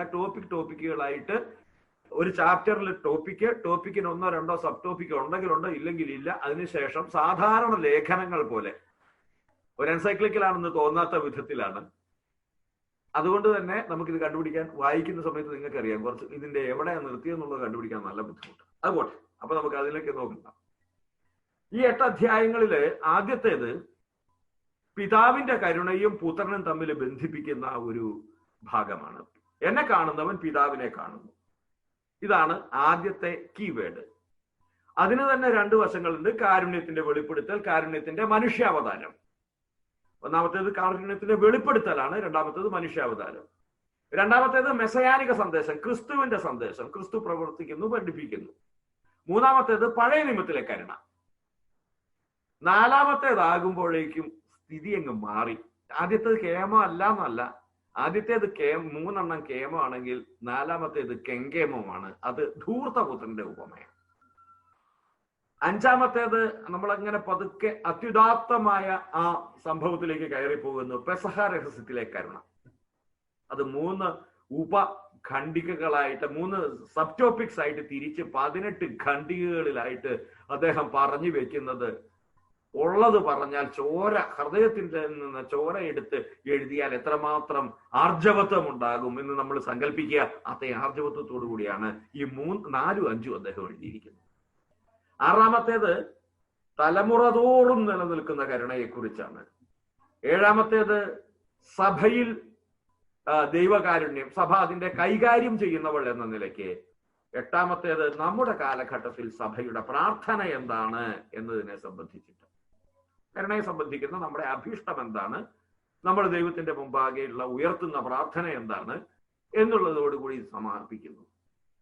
താരതമ്യേന വളരെ ചെറുതാണ് എന്ന് നമുക്ക് തോന്നുന്ന ഇത് അതിന്റെ ഉള്ളടക്കത്തിൽ അതീവ ഗഹനവും ധന്യവുമാണ് എന്ന് പറയാതെ വയ്യ. അദ്ദേഹത്തിന്റെ തന്നെ, വിശുദ്ധ ജോൺ പോൾ രണ്ടാമന്റെ തന്നെ മറ്റ് പല കൃതികളിൽ നിന്നും പ്രബോധനങ്ങളിൽ നിന്നും ഏറെ വ്യത്യസ്തമായി ഇതിന് വല്ലാത്തൊരു തരം ഗഹനതയും ഉള്ളടുക്കവുമുണ്ട്. അത് വിശദീകരിക്കാൻ നോക്കും തോറും നമ്മുടെ വാക്കുകൾക്ക് വഴങ്ങാത്ത വണ്ണം അദ്ദേഹത്തിന്റെ മൗലിക കൃതി അത്രയേറെ ഗാഠമാണ്. So condensed. ഇത് സാധാരണഗതിയിൽ ഞാൻ ഈ കഷ്ടത പറയാറുള്ളത് ബെനഡിക്തോസ് 16 ഇതിലാണ്. പക്ഷേ ഇദ്ദേഹത്തിന്റെ മറ്റ് കൃതികളിൽ നിന്ന് വിഭിന്നമായി ഇത് കുറെ കൂടെ റിച്ചാണ്, വളരെ ഗാഠമാണ് എന്നേ പറയേണ്ടു. അപ്പൊ നമ്മളിനി അധികം സമയം കളയണ്ട. ഞാനിതിങ്ങനെ എന്ത് പറഞ്ഞാലും ഇതിനകത്തേക്ക് കയറണമല്ലോ, എന്നാലല്ലേ കാര്യം നടക്കുള്ളൂ. അതുകൊണ്ട് അദ്ദേഹം ഒന്നാമത്തെ അധ്യായത്തിന്റെ ഒന്നാമത്തെ ഖണ്ഡിക ആരംഭിക്കുന്നത് കാരുണ്യത്തെ വെളിപ്പെടുത്തുന്ന ദൈവം എന്ന ആശയവുമായി മുന്നോട്ട് വരികയാണ്. കരുണയിൽ സമ്പന്നനായ ദൈവത്തെയാണ് നമുക്ക് ലഭിച്ചിരിക്കുന്നത്. ഇതാണ് ആദ്യത്തെ പ്രസ്താവന തന്നെ. എന്താണ് കരുണയുടെ, ദൈവത്തിന്റെ കരുണയെ സാധൂകരിക്കുന്ന കാര്യം? അതാണ് അദ്ദേഹം ഞാനിത് പറയുമ്പോൾ അങ്ങനെ ഒരു ചോദ്യം ഈ ഒറിജിനൽ ടെക്സ്റ്റിൽ ഇല്ല. പക്ഷെ നമ്മൾ ചോദ്യോത്തരങ്ങളായിട്ട് പഠിക്കുമ്പോഴാണ് നമുക്ക് കൂടുതൽ നന്നായി മനസ്സിലാക്കാൻ കഴിയുക. ബൾട്ടിമോർ കാറ്റഗിസത്തിൽ അങ്ങനെയാണല്ലോ, ചോദ്യോത്തരങ്ങളാണല്ലോ. പ്രബന്ധമായിട്ട് തന്ന ആരും പഠിക്കുകയില്ല എന്നുള്ളത് കൊണ്ടാണല്ലോ ചോദ്യോത്തരങ്ങൾ ഉണ്ടാകുന്നത്. അതുകൊണ്ട് ഞാൻ ഈ ചെറു ചോദ്യങ്ങളിലൂടെ അതിന്റെ ഉത്തരങ്ങൾ പറഞ്ഞിരിക്കുന്നതിലൂടെ നമ്മൾ കടന്നു പോകുമ്പോൾ ഒന്നുകൂടെ ഞാൻ പറയുന്നു, ഒറിജിനൽ ടെക്സ്റ്റിൽ അങ്ങനെ ഒരു ചോദ്യം നിങ്ങൾ കണ്ടെന്ന് വരില്ല, പക്ഷെ അതിന്റെ ഉത്തരം അവിടെ കാണാം. അപ്പൊ നമുക്ക് കാണാം എന്താണ് ദൈവകരുണയുടെ അത്യുദാത്തമായ ഭാവം എന്നുള്ളത് കണ്ടെത്താൻ വേണ്ടിയാണ് അദ്ദേഹം ആദ്യമേ പരിശ്രമിക്കുന്നത്. അതിന് അദ്ദേഹം എടുത്തു പറയുന്ന ഒരു കാര്യം ഇതാണ്. എഫേസ്യ ലേഖനത്തിന്റെ 2-ാം അധ്യായത്തിന്റെ 4-5 വാക്യങ്ങൾ വായിക്കുക. എന്താണ് ദൈവത്തിന്റെ ഔദാര്യം എന്ന് ചോദിച്ചാൽ ഇത്രയേ ഉള്ളൂ: മരിച്ചവനെ ജീവിപ്പിക്കുന്നു. എങ്ങനെ മരിച്ചവനെ? നമ്മൾ പാപം വഴി മരിച്ചവരായിരുന്നിട്ടും കരുണാസമ്പന്നനായ ദൈവം നമ്മോട് കാണിച്ച മഹത്തായ സ്നേഹത്താൽ ക്രിസ്തുവിനോട് കൂടെ നമ്മെ ജീവിപ്പിച്ചു. അതായത് ഏറ്റവും ആദ്യം അദ്ദേഹം ദൈവത്തിന്റെ കരുണ എവിടെ ലഭിച്ചു എന്നതിന് ആദ്യം തന്നെ ശരിയും ഉദാത്തവുമായ ഒരു ഉത്തരവാണ് പറഞ്ഞു വെക്കുന്നത്. നിത്യജീവനെ അടിസ്ഥാനപ്പെടുത്തി അദ്ദേഹം ചിന്തിക്കുന്നത്. ദൈവം ഉണ്ണാൻ തരും, ഉടുക്കാൻ തരും, ദൈവം അത് ചെയ്യും, ഇത് ചെയ്യും, അങ്ങനെ അങ്ങനെ അങ്ങനെ നിന്നെ നമുക്ക് നിത്യജീവൻ തരുമെന്നല്ല ആദ്യമേ തന്നെ പറഞ്ഞു വെക്കുന്നത്. കരുണാസമ്പന്നനായ ദൈവം നാം പാപികളായിരുന്നിട്ടും നമ്മോട് കാണിച്ച മഹത്തായ സ്നേഹത്താൽ ക്രിസ്തുവിനോട് കൂടെ നമ്മെ ജീവിപ്പിച്ചു. ഇതിനകത്ത് 3 കീ വേർഡ്സ് ഉണ്ട് ഈ വാക്കിനകത്ത്. ഒന്നാമത്തേത് കരുണാസമ്പന്നൻ, രണ്ടാമത്തേത് മഹത്തായ സ്നേഹം. ഇനി 2 വ്യക്തികളുണ്ട്, ക്രിസ്തു, ദൈവം. ഫുൾ സെറ്റ് ഓഫ് കാർഡായി. ഇതിനെ സംബന്ധിച്ചിട്ട് മാത്രമാണ് തലങ്ങും ഈ പുസ്തകത്തിനകത്ത് നിറച്ചുള്ളത്. അതുകൊണ്ട് കരുണാസമ്പന്നനായ ദൈവം നമ്മോട് കാണിച്ച മഹത്തായ സ്നേഹത്താൽ ക്രിസ്തുവിനോട് കൂടെ നമ്മെ ജീവിപ്പിച്ചു. പാപം എന്ന ബേസ് എലിമെന്റും ഉണ്ട്. അപ്പൊ 5 എലമെന്റും ഈ ഒരൊറ്റ വാക്കിനകത്തുണ്ടെന്ന് ചുരുക്കം. എന്താണ് ദൈവകരുണയുടെ അത്യുദാത്ത ഭാവം എന്ന ചോദ്യത്തിന് ഉത്തരമായി നമുക്ക് വേണമെങ്കിൽ ഓർമ്മിച്ചെടുക്കാവുന്ന ഒരു കാര്യമുണ്ട്. നമ്മള് റൂഹാക്ഷണ പ്രാർത്ഥനയ്ക്ക് ശേഷം നമ്മള് കരുണയുടെ ദൈവത്തോട് ഒരു അപേക്ഷയുണ്ട്. എപ്പിക്ലേസിന് ശേഷം ഓർക്കുന്നുണ്ടോ? ഞങ്ങളുടെ ദൈവമായ കർത്താവെ അനുഗ്രഹിക്കണമേ, ഞങ്ങളുടെ കർത്താവായ ദൈവമേ, ഞങ്ങൾ അയോഗ്യരാകുന്നു, ഞങ്ങൾ തീർത്തും അയോഗ്യരാകുന്നു. എങ്കിലും സ്തുത്യർഹവും പരിശുദ്ധവും ജീവദായകവും ദൈവികവുമായ ഈ രഹസ്യങ്ങളിലേക്ക് അങ്ങയുടെ കാരുണ്യം ഞങ്ങളെ അടുപ്പിക്കുന്നു. ഈ നേരത്തെ പറഞ്ഞ എഫേസ്യരുടെ 2:4-5 വാക്യങ്ങളുടെ സാക്രമെന്റൽ വാലിഡേഷൻ ആയി കാണുന്നത് അത് നിവൃത്തിയാവുകയാണ്.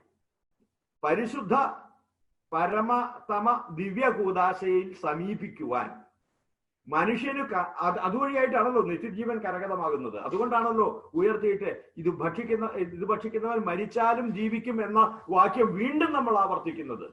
യുഗാന്ത്യോന്മുഖപരമായ ഒരു ഉറപ്പാണ് അവിടെ കിട്ടുന്നത്. ഈ ഉറപ്പിലേക്ക്, ഈ നിത്യജീവനിലേക്ക് നമ്മെ നയിക്കുന്നത് അങ്ങയുടെ കാരുണ്യമാണ് എന്ന് വിശുദ്ധ കുർബാനയിൽ നാം ഉറപ്പിച്ചു പറയുന്നു.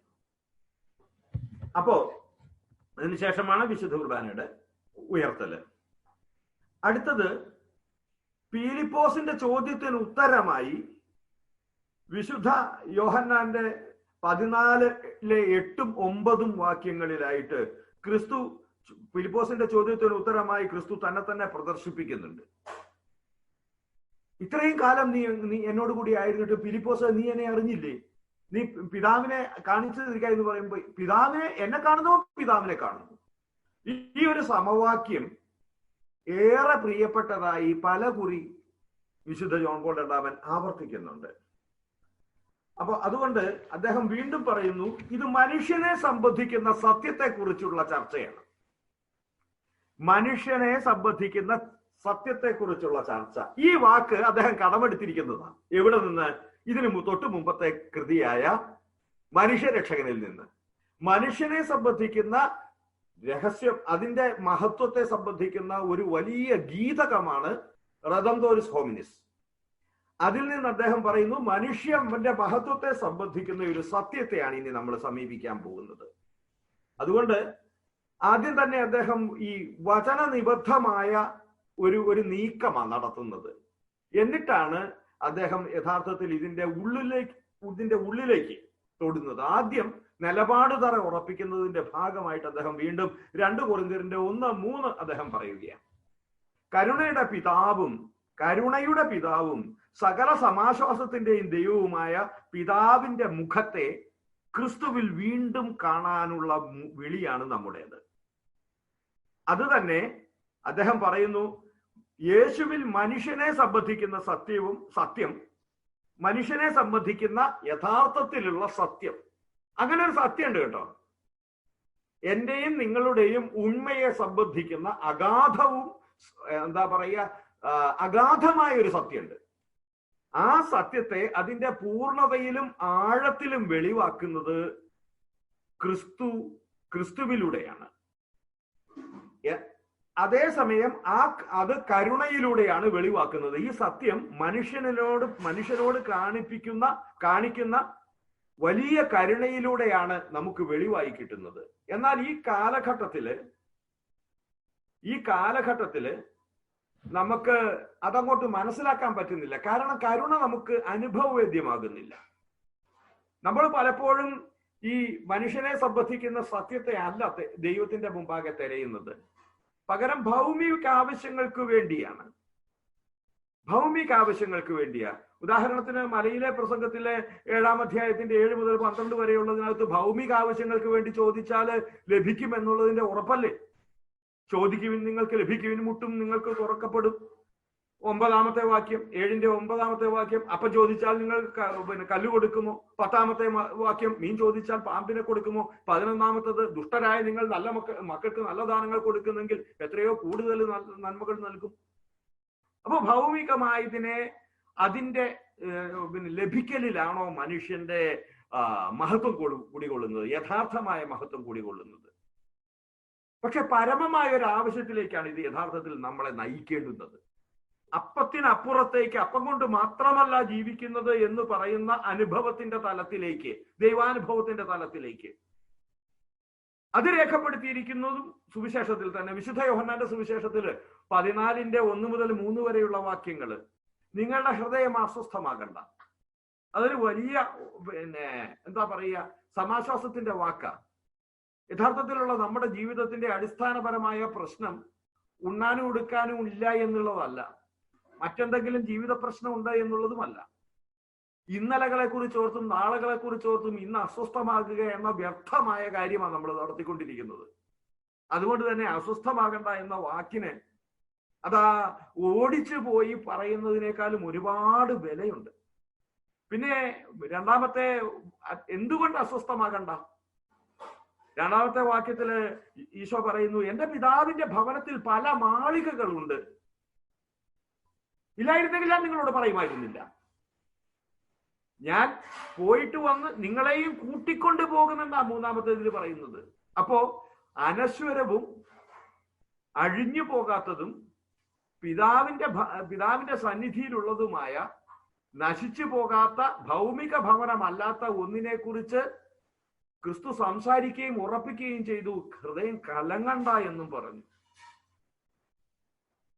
ഇത് ഒരിടത്ത് മലയിലെ പ്രസംഗത്തില് ഭൗമിക ആവശ്യങ്ങൾ, പിന്നെ നന്മയെക്കുറിച്ചും കൂടിയാണ് കേട്ടോ. ദുഷ്ടരായ നിങ്ങൾക്ക് ചോദിക്കുമ്പോൾ എത്രയോ നന്മകൾ നൽകും എന്ന് പറഞ്ഞുകൊണ്ടാണ് പറഞ്ഞിരിക്കുന്നത്. അത് ഭൗമികവും ആത്മീയവുമാകാം. വിശുദ്ധ മത്തായിയുടെ സുവിശേഷത്തില്. വീണ്ടും വിശുദ്ധ യോഹന്നാന്റെ സുവിശേഷത്തില് അതിനെ നമ്മുടെ സ്വർഗപ്രാപ്തിയുമായിട്ട്, അനശ്വരതയുമായി ബന്ധപ്പെടുത്തിയിട്ട് ഇതിന്റെ ഒരു സമ്മേളനമുണ്ട്. അതായത് ഭൗതിക ആവശ്യങ്ങളെ എങ്ങനെ സമീപിക്കണം, പിന്നെ ആത്മീയ ആവശ്യങ്ങളെ, ആത്മീയ ലക്ഷ്യത്തെ എങ്ങനെ സമീപിക്കണം എന്നതിനെ കുറിച്ചുള്ള ഒരു സമ്മിളിത സമ്മേളനമാണ് വിശുദ്ധ മത്തായിയുടെ സുവിശേഷത്തിന്റെ 6:31, 32 മുതലായിട്ട് 31, 32, 33, 34 വാക്യങ്ങൾ. എന്ത് ഭക്ഷിക്കും? 31 എന്ത് ഭക്ഷിക്കും? ബാക്കി നിങ്ങൾക്കറിയാം. എന്തിനെക്കുറിച്ചൊക്കെ ആകുലരാകുന്നു. 32 വിജാതീയരാണ് ഇതെല്ലാം അന്വേഷിക്കുന്നതെന്നാണ് പറയുന്നത്. ഉടനെ തന്നെ നമ്മൾ മതത്തിന്റെ അടിസ്ഥാനത്തിൽ ഒരു മാർക്കാ നടത്തുന്നത്. ഇതെല്ലാം അടിസ്ഥാനപ്പെടുന്നത്, ഇതെല്ലാം നോക്കുന്നത് ഇതിന്റെ എന്താ പറയാ, ഇതൊക്കെ വിജാതീയർ അന്വേഷിക്കുന്നത്. വിജാതീയർ എന്ന് പറഞ്ഞാൽ അത് ക്രിസ്ത്യാനിയും മറ്റവരും തമ്മിലുള്ള വൈജാത്യത്തെ സംബന്ധിക്കുന്ന വൈജാത്യം കൊണ്ടുള്ള വിജാതീയരല്ല. ദൈവത്തെ പിതാവായിട്ട് കാണാത്തവരൊക്കെ വിജാതീയരാ.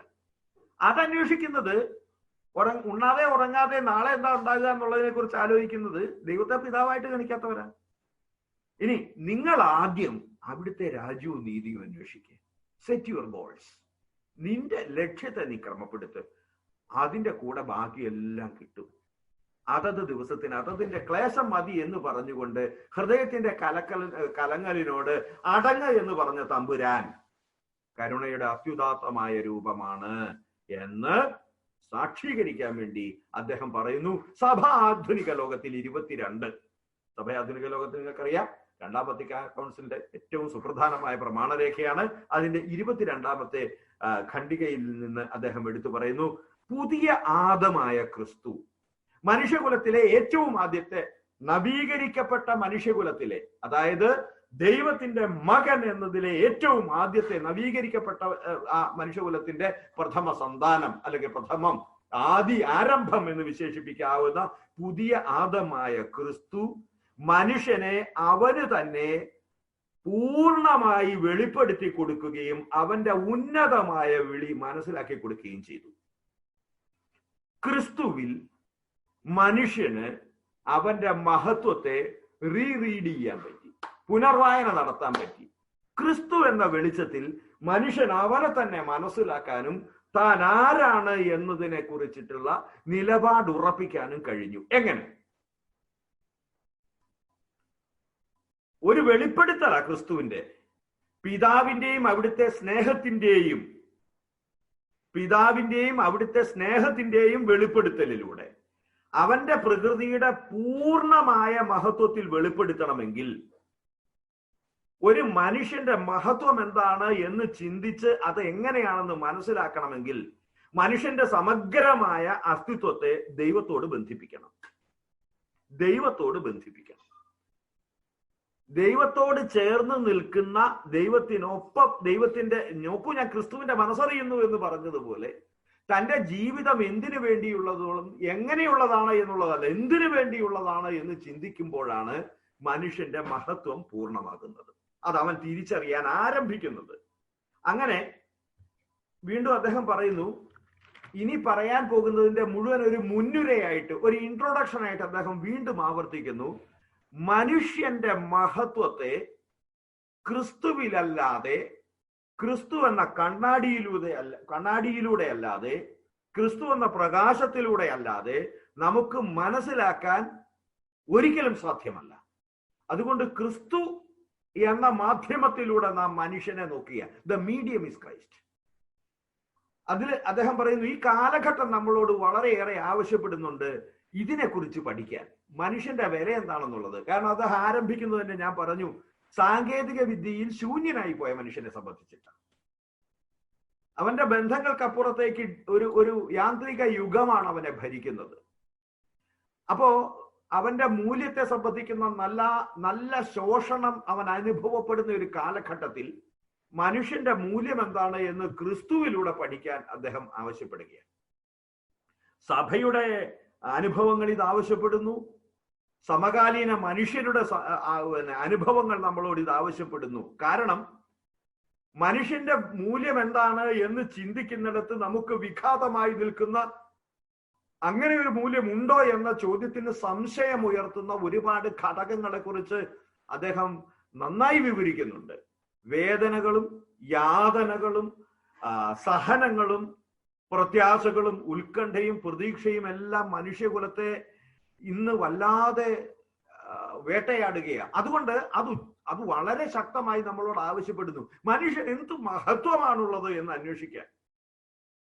അതിനെ ഒന്ന് സാന്ദർഭീകരിച്ച് പറഞ്ഞാൽ, ഈയാമ്പാറ്റ ചത്തൊടുങ്ങുന്ന മാതിരി ഒടുങ്ങിപ്പോകുന്ന മനുഷ്യരുള്ള ഈ കൊറോണ കാലം നമ്മളോട് അത് ആവശ്യപ്പെടുന്നു.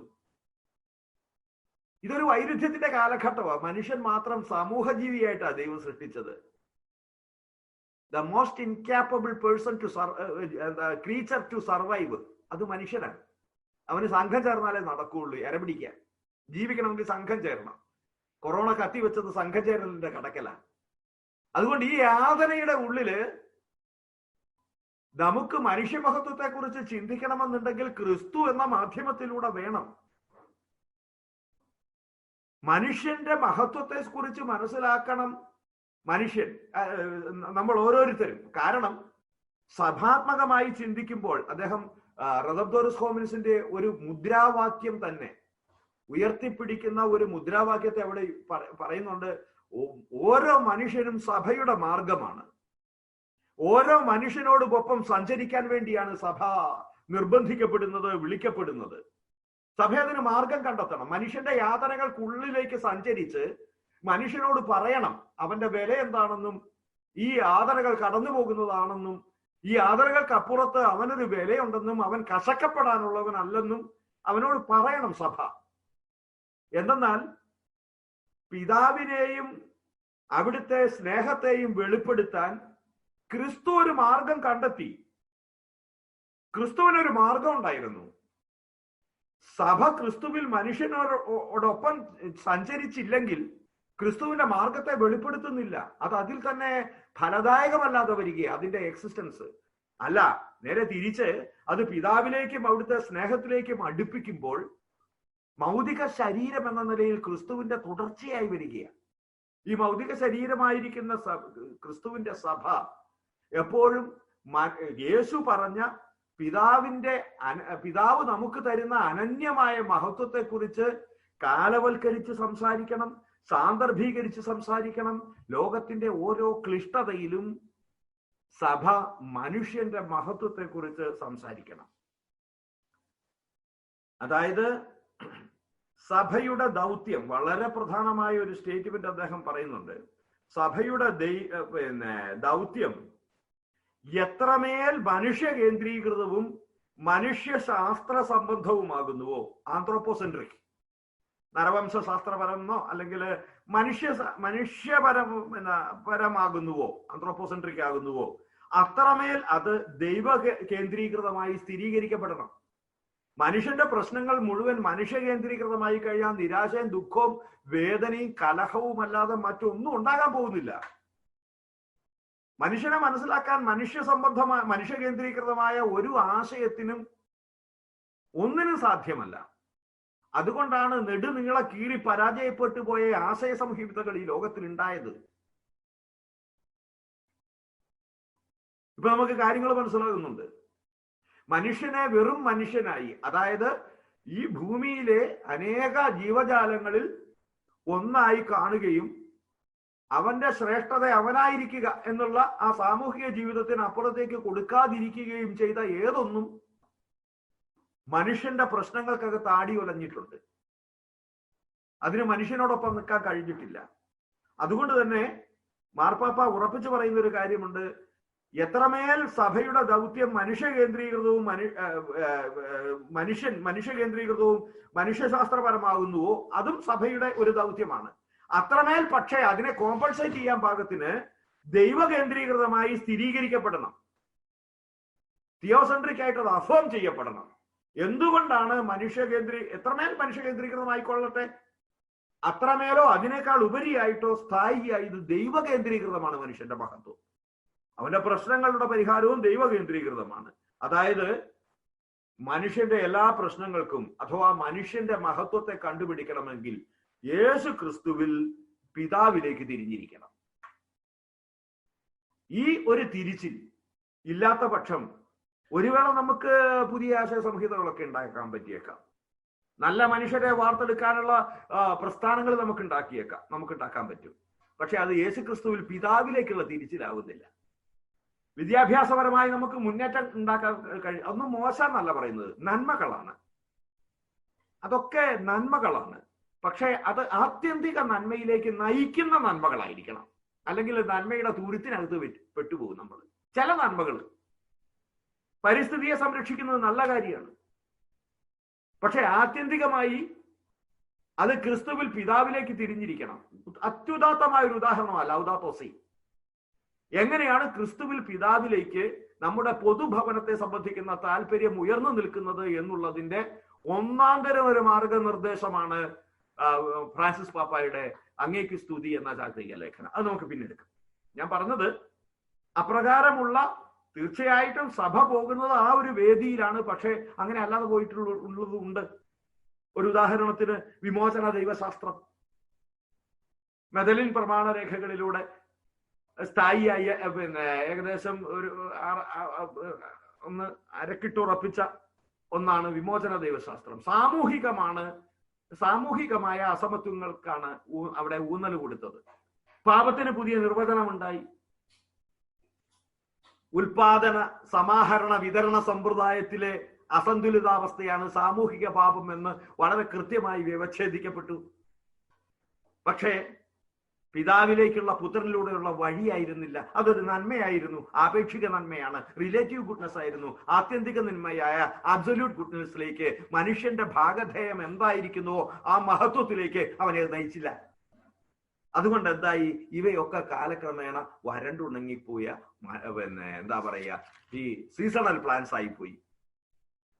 ചെറിയ ചെറിയ സമയത്തുള്ള, നമുക്കറിയാം, തകരയുണ്ടായി, ഇന്നുണ്ടായ നാളെ ഇതുമായി പോകും, പിന്നെയും കുറെ കഴിയുമ്പോൾ അത് ഉണ്ടാകും, അതിന്റെ വേറൊരു രൂപത്തിൽ ഉണ്ടാകും. അങ്ങനെ അല്ലാതെ സ്ഥായിയായ ഫലം തരുന്ന, ഈശോ മിശിഹാ പറഞ്ഞതുപോലെയാണെങ്കിൽ കടുകുമണിയുടെ വൻമരം പോലത്തെ ഒന്നായി മാറിയില്ല. അപ്പോ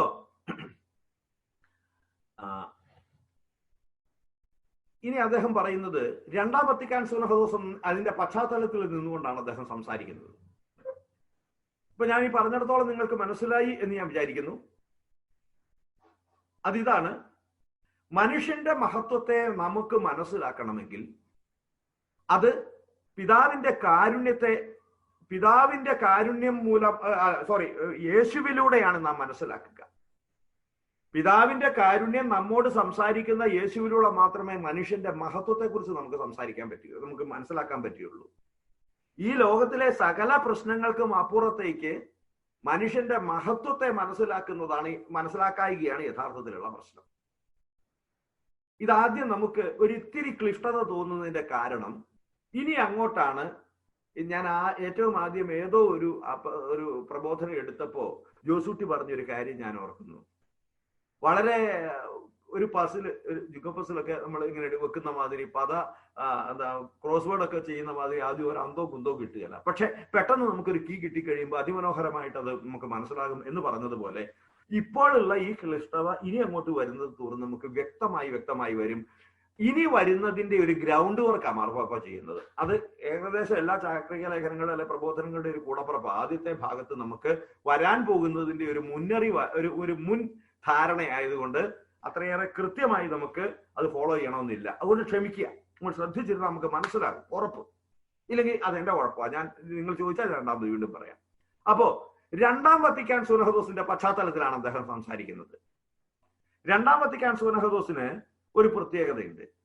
അതിന്റെ മൗലിക തത്വങ്ങളിൽ ഏറ്റവും പ്രധാനമായത്, ആദ്യം അദ്ദേഹം പറയുന്നു 1 എന്നാണ് പറയുന്നത്, മൗലിക തത്വങ്ങളിലെ 1. എന്നിട്ട് അദ്ദേഹം കോമായിട്ട് പറയുന്ന അല്ല, ഏറ്റവും പ്രധാനമായത് ദൈവ കേന്ദ്രീകൃതത്വത്തെയും മനുഷ്യ കേന്ദ്രീകൃതത്വത്തെയും തമ്മിൽ വേർതിരിച്ച് പരസ്പര വിരുദ്ധമായതിനെ നിരാകരിച്ച് സഭ ക്രിസ്തുവിനെ പിന്തുടർന്നു. ഈ പറഞ്ഞ തിയോസെൻട്രിക് ആയിട്ടുള്ളതും ആന്ത്രോപോസെൻട്രിക് ആയിട്ടുള്ളതിനെയും രണ്ടായി കാണാൻ, പ്രശ്നങ്ങളെ ദൈവ കേന്ദ്രീകൃതത്വമായി അങ്ങനെ വേണോ മനുഷ്യന്റെ മഹത്വത്തെ സമീപിക്കുന്നത്, അതോ ആന്ത്രോപോസെൻട്രിക് ആയിട്ട് മനുഷ്യ കേന്ദ്രീകൃതമായിട്ട് വേണോ സമീപിക്കാൻ എന്നിങ്ങനെ 2 ചിന്താധാരകൾ ഇല്ലെന്നും ഇതിന്റെ സമഞ്ജസമായ സമ്മേളനമാണ് വേണ്ടതെന്നുമുള്ള കണ്ടെത്തലും അതിന്റെ അടിത്തറ ഉറപ്പിക്കലുമാണ് രണ്ടാം വത്തിക്കാൻ സുനഹദോസിന്റെ ഏറ്റവും പ്രധാനമായ തത്വങ്ങളിലൊന്ന്, ഏറ്റവും മൗലിക തത്വങ്ങളിലൊന്ന്. എന്നിട്ട് അദ്ദേഹം പറയുന്നു, പൂർണ്ണ മനുഷ്യനും പൂർണ്ണ ദൈവവുമായ യേശു ക്രിസ്തുവിനെ അത് സാധിക്കുള്ളൂ. തിയോസെൻട്രിക് ആണോ ആന്ത്രോപോസെൻട്രിക് ആണോ മനുഷ്യന്റെ വിഷയം? മനുഷ്യൻ ദൈവത്തിലേക്ക് തിരിഞ്ഞിരിക്കുന്നവനാണോ, അതോ അവന്റെ പ്രശ്നങ്ങൾ മനുഷ്യനിൽ തന്നെ ഒതുങ്ങി നിൽക്കുന്നതാണോ? ഇത് വിശദീകരിക്കാൻ പൂർണ്ണ മനുഷ്യനും പൂർണ്ണ ദൈവവുമായ യേശുവിനെ കഴിയുള്ളൂ. അവനാണ് മധ്യസ്ഥൻ. മധ്യത്തിൽ നിൽക്കുന്നവനാണ് മധ്യസ്ഥൻ. അതുകൊണ്ട് സഭ ക്രിസ്തുവിനെ പിന്തുടർന്ന് പൂർണ്ണ ദൈവവും പൂർണ്ണ മനുഷ്യനുമായവനെ മനുഷ്യ ചരിത്രത്തിൽ സമഗ്രമായി കൂട്ടിച്ചേർക്കുകയാണ്. ഈ യേശുവിനെ മനുഷ്യന് കൊടുക്കുന്നത് വഴിയായിട്ട് ഒരേ സമയം മനുഷ്യനെ ആന്ത്രോപോസെൻട്രിക് ആയിട്ടും മനുഷ്യത്വപരമായിട്ടും മനുഷ്യ കേന്ദ്രീകൃതമായിട്ടും അതേസമയം തിയോസെൻട്രിക് ആയിട്ട് ദൈവകേന്ദ്രീകൃതമായിട്ടും കൈകാര്യം ചെയ്യാൻ, മനുഷ്യനെ കണ്ടെത്താൻ സഭ പ്രാപ്തമാക്കുകയാണ്. കാരണം അവളുടെ നാഥൻ പൂർണ്ണ ദൈവവും പൂർണ്ണ മനുഷ്യനുമാണ്. അങ്ങനെ ഇരിക്കെ ഈ ഒരു മഹാസിദ്ധാന്തത്തെ മനുഷ്യൻ അവന്റെ മഹത്വത്തെ അറിയേണ്ടത് ക്രിസ്തുവിലൂടെ പിതാവിൽ നിന്ന് എന്നുള്ള ഈ മഹാസിദ്ധാന്തത്തെ നമ്മൾ പൂർണ്ണമായി അറിഞ്ഞിരിക്കണം എന്ന് പറഞ്ഞുകൊണ്ട് ഒന്നാമത്തെ ഖണ്ഡിക, ഈ ഖണ്ഡികയ്ക്ക് നമ്പറില്ല കേട്ടോ, ഒന്നാമത്തെ ഖണ്ഡിക അദ്ദേഹം അവസാനിപ്പിക്കുക. രണ്ടാമത്തേത് കാരുണ്യത്തിന്റെ മനുഷ്യാവതാരം എന്നതിനെ സംബന്ധിച്ചിട്ടാണ്. ഇതിനകത്ത് അദ്ദേഹം പറയുന്ന ഒരു കാര്യമുണ്ട്. പൂർവാപര വിരുദ്ധങ്ങളായ, പരസ്പര വിരുദ്ധം എന്ന് പറയുന്നതല്ല ശരി, പൂർവാപര വിരുദ്ധങ്ങളായ രണ്ട് സ്റ്റേറ്റ്മെന്റുകൾ അദ്ദേഹം പറയുക. അതായത് ഈ കാരുണ്യമായിരിക്കുന്ന ദൈവത്തിന്റെ കാരുണ്യം മനുഷ്യാവതാരം ചെയ്തു എന്ന് പറഞ്ഞ് നമുക്ക് സാധാരണഗതിയിൽ നമുക്കറിയാം ദൈവത്തിന്റെ കാരുണ്യം മനുഷ്യാവതാരം ചെയ്ത് എപ്പോഴാ എന്ന് ചോദിച്ചാൽ ഉടനെ തന്നെ നമ്മൾ പറയും ബത്ലഹേമിലെ കാലിത്തൊഴുത്തിൽ സർവ്വനാമം അടക്കം നമ്മൾ പറഞ്ഞ് അത് ശരി തന്നെയാണ്. പക്ഷെ അദ്ദേഹം തന്നെ പൂർവാപര വിരുദ്ധമായ രണ്ട് കാര്യങ്ങൾ പറഞ്ഞു വെക്കുക. അതായത് ഒന്നാമത്തെ ഇതാണ് 1 തിമോത്തിയുടെ 6:16 പറയുന്ന കാര്യം. അപ്രാപ്യമായ പ്രകാശത്തിൽ വസിക്കുന്ന ദൈവത്തെ ആരും ഒരിക്കലും കണ്ടിട്ടില്ല, കാണുക സാധ്യവുമല്ല. അതാണ് ആദ്യത്തെ വാക്യം. ഇത് എഴുതിയിരിക്കുന്നവര് വിശുദ്ധ പൗലോസ്. ഈ കണ്ടിട്ടില്ലാത്ത ദൈവത്തെ സംബന്ധിക്കുന്ന മറ്റൊരു വിവരണവുമായിട്ടാണ് അടുത്ത വാക്യം വരുന്നത്. റോമർ 1:20, റോമാക്കാർക്ക് എഴുതിയ ലേഖനം 1:20. ലോക സൃഷ്ടി മുതൽ ദൈവത്തിന്റെ അദൃശ്യ പ്രകൃതി, അതായത് അവിടുത്തെ അനന്തശക്തിയും ദൈവത്വവും സൃഷ്ടവസ്തുക്കളിലൂടെ സ്പഷ്ടമായി അറിഞ്ഞിട്ടുണ്ട്. ദൈവത്തെ കണ്ടിട്ടില്ല എന്നുള്ളതാണ്, നേരിട്ട് കണ്ടിട്ടില്ല എന്നുള്ളതേ പറഞ്ഞിട്ടുള്ളത്. ദൈവത്തെ കുറിച്ച്, ദൈവത്തെ പറ്റി, ദൈവം ചെയ്ത അങ്ങനെയുള്ള കാര്യങ്ങളൊക്കെ, അത് അജക്റ്റീവ് ഉള്ളതെല്ലാം കണ്ടിട്ടുണ്ട്. സൃഷ്ടപ്രപഞ്ചം നമ്മൾ ഇതിനു മുമ്പ് വചനത്തെ സംബന്ധിച്ച് പഠിച്ചപ്പം വെർബന്തോമിനിയുടെ ആദ്യത്തെ ഭാഗത്ത് പഠിച്ച ഒരു കാര്യമുണ്ട്, വചനം ഇതിലൂടെയൊക്കെയാണ് സ്പഷ്ടമാകുന്നത് എന്നുള്ളത്. ഇപ്പൊ രണ്ടാമത് പറയുന്നില്ല. അപ്പൊ അതിൽ ലോകസൃഷ്ടി മുതലുള്ള എല്ലാ കാര്യങ്ങളും പറയുന്നുണ്ട്. അത് തന്നെ ഇവിടെയും പറയുന്നത്. അപ്പോ ദൈവത്തെ ആരും ഒരിക്കലും കണ്ടിട്ടില്ല. എന്നാലോ സൃഷ്ടവസ്തുക്കളിൽ കൂടി അവിടുത്തെ മഹത്വത്തെ നമ്മൾ കണ്ടിട്ടുണ്ട്. ദൈവത്വവും അവിടുത്തെ അനന്തശക്തിയും ദൈവത്വവും സ്പഷ്ടമായി നമ്മൾ അറിഞ്ഞിട്ടുണ്ട്. പക്ഷേ ദൈവത്തെക്കുറിച്ചുള്ള അറിവാണ് കണ്ടിട്ടില്ല. പോട്ടെ, 1 തിമോത്തി 6:16. എന്നാൽ ദൈവത്തെക്കുറിച്ചുള്ള അറിവുണ്ടെന്ന് റോമറിന്റെ 1:20 പറയുന്നുണ്ട്. എന്നാൽ അത് ദൈവത്തെക്കുറിച്ചാണ്. ഇവിടെ അദ്ദേഹം പറയുന്നു പിതാവിനെ കുറിച്ചല്ല. പിതാവിനെ കുറിച്ച് അവർക്കറിയില്ല. പിതാവിനെ കുറിച്ച് അല്ല അദ്ദേഹം ഈ പറഞ്ഞ എല്ലാ കണ്ടെത്തലുകളും. രണ്ടാമത്തേത് ഇതാണ്, ഏകജാതനായ യേശു ക്രിസ്തു അവിടുന്നാണ് പിതാവിനെ വെളിപ്പെടുത്തിയത്. വിശുദ്ധ യോഹന്നാന്റെ സുവിശേഷം 1:18. വെളിപ്പെടുത്താതെ മറഞ്ഞ് സൃഷ്ടവസ്തുക്കളുടെ പ്രകാശിതമായ ദൈവാനുഭവം ഒരു വശത്ത്, കൃത്യമായി വെളിപ്പെടുത്തപ്പെട്ട ദൈവം രണ്ടാമത് വേറൊരു വശത്ത്. അതുകൊണ്ട് അതായത് ക്രിസ്തുവിന്റെ അറിയിക്കലിലൂടെയാണ് മനുഷ്യരോടുള്ള സ്നേഹം നമ്മൾ അറിയുന്നത്. ക്രിസ്തുവിന്റെ അറിയിക്കലോടുകൂടെയാണ് മനുഷ്യരോടുള്ള അവിടുത്തെ സ്നേഹം നമ്മൾ അറിയുന്നത്. വിശുദ്ധ യോഹന്നാന്റെ സുവിശേഷത്തിന്റെ 1:18 ദൈവത്തെ ആരും ഒരിക്കലും കണ്ടിട്ടില്ല, പിതാവുമായി ഗാഢബന്ധം പുലർത്തുന്ന ദൈവം തന്നെയായ ഏകജാതനാണ് അവിടുത്തെ വെളിപ്പെടുത്തിയത്. അതിനു മുമ്പ് പിതാവ് എന്ന കോൺസെപ്റ്റ് പഴയ നിയമത്തിൽ ഇല്ല എന്ന് ഞാൻ ഉറപ്പിച്ച് പറയുന്നില്ലല്ലോ. പക്ഷേ അതൊരു വൈകാരിക ബന്ധത്തിലേക്ക് വന്നിട്ടില്ല. യേശു വെളിപ്പെടുത്തിയ ആബ എന്ന സവിശേഷമായ പദത്തിന്റെ നിർവചനപരമായ വ്യാവഹാരികമായ അർത്ഥതലത്തിലേക്ക് ഒരിക്കലും അവർക്ക് വരാൻ സാധിച്ചിട്ടില്ല.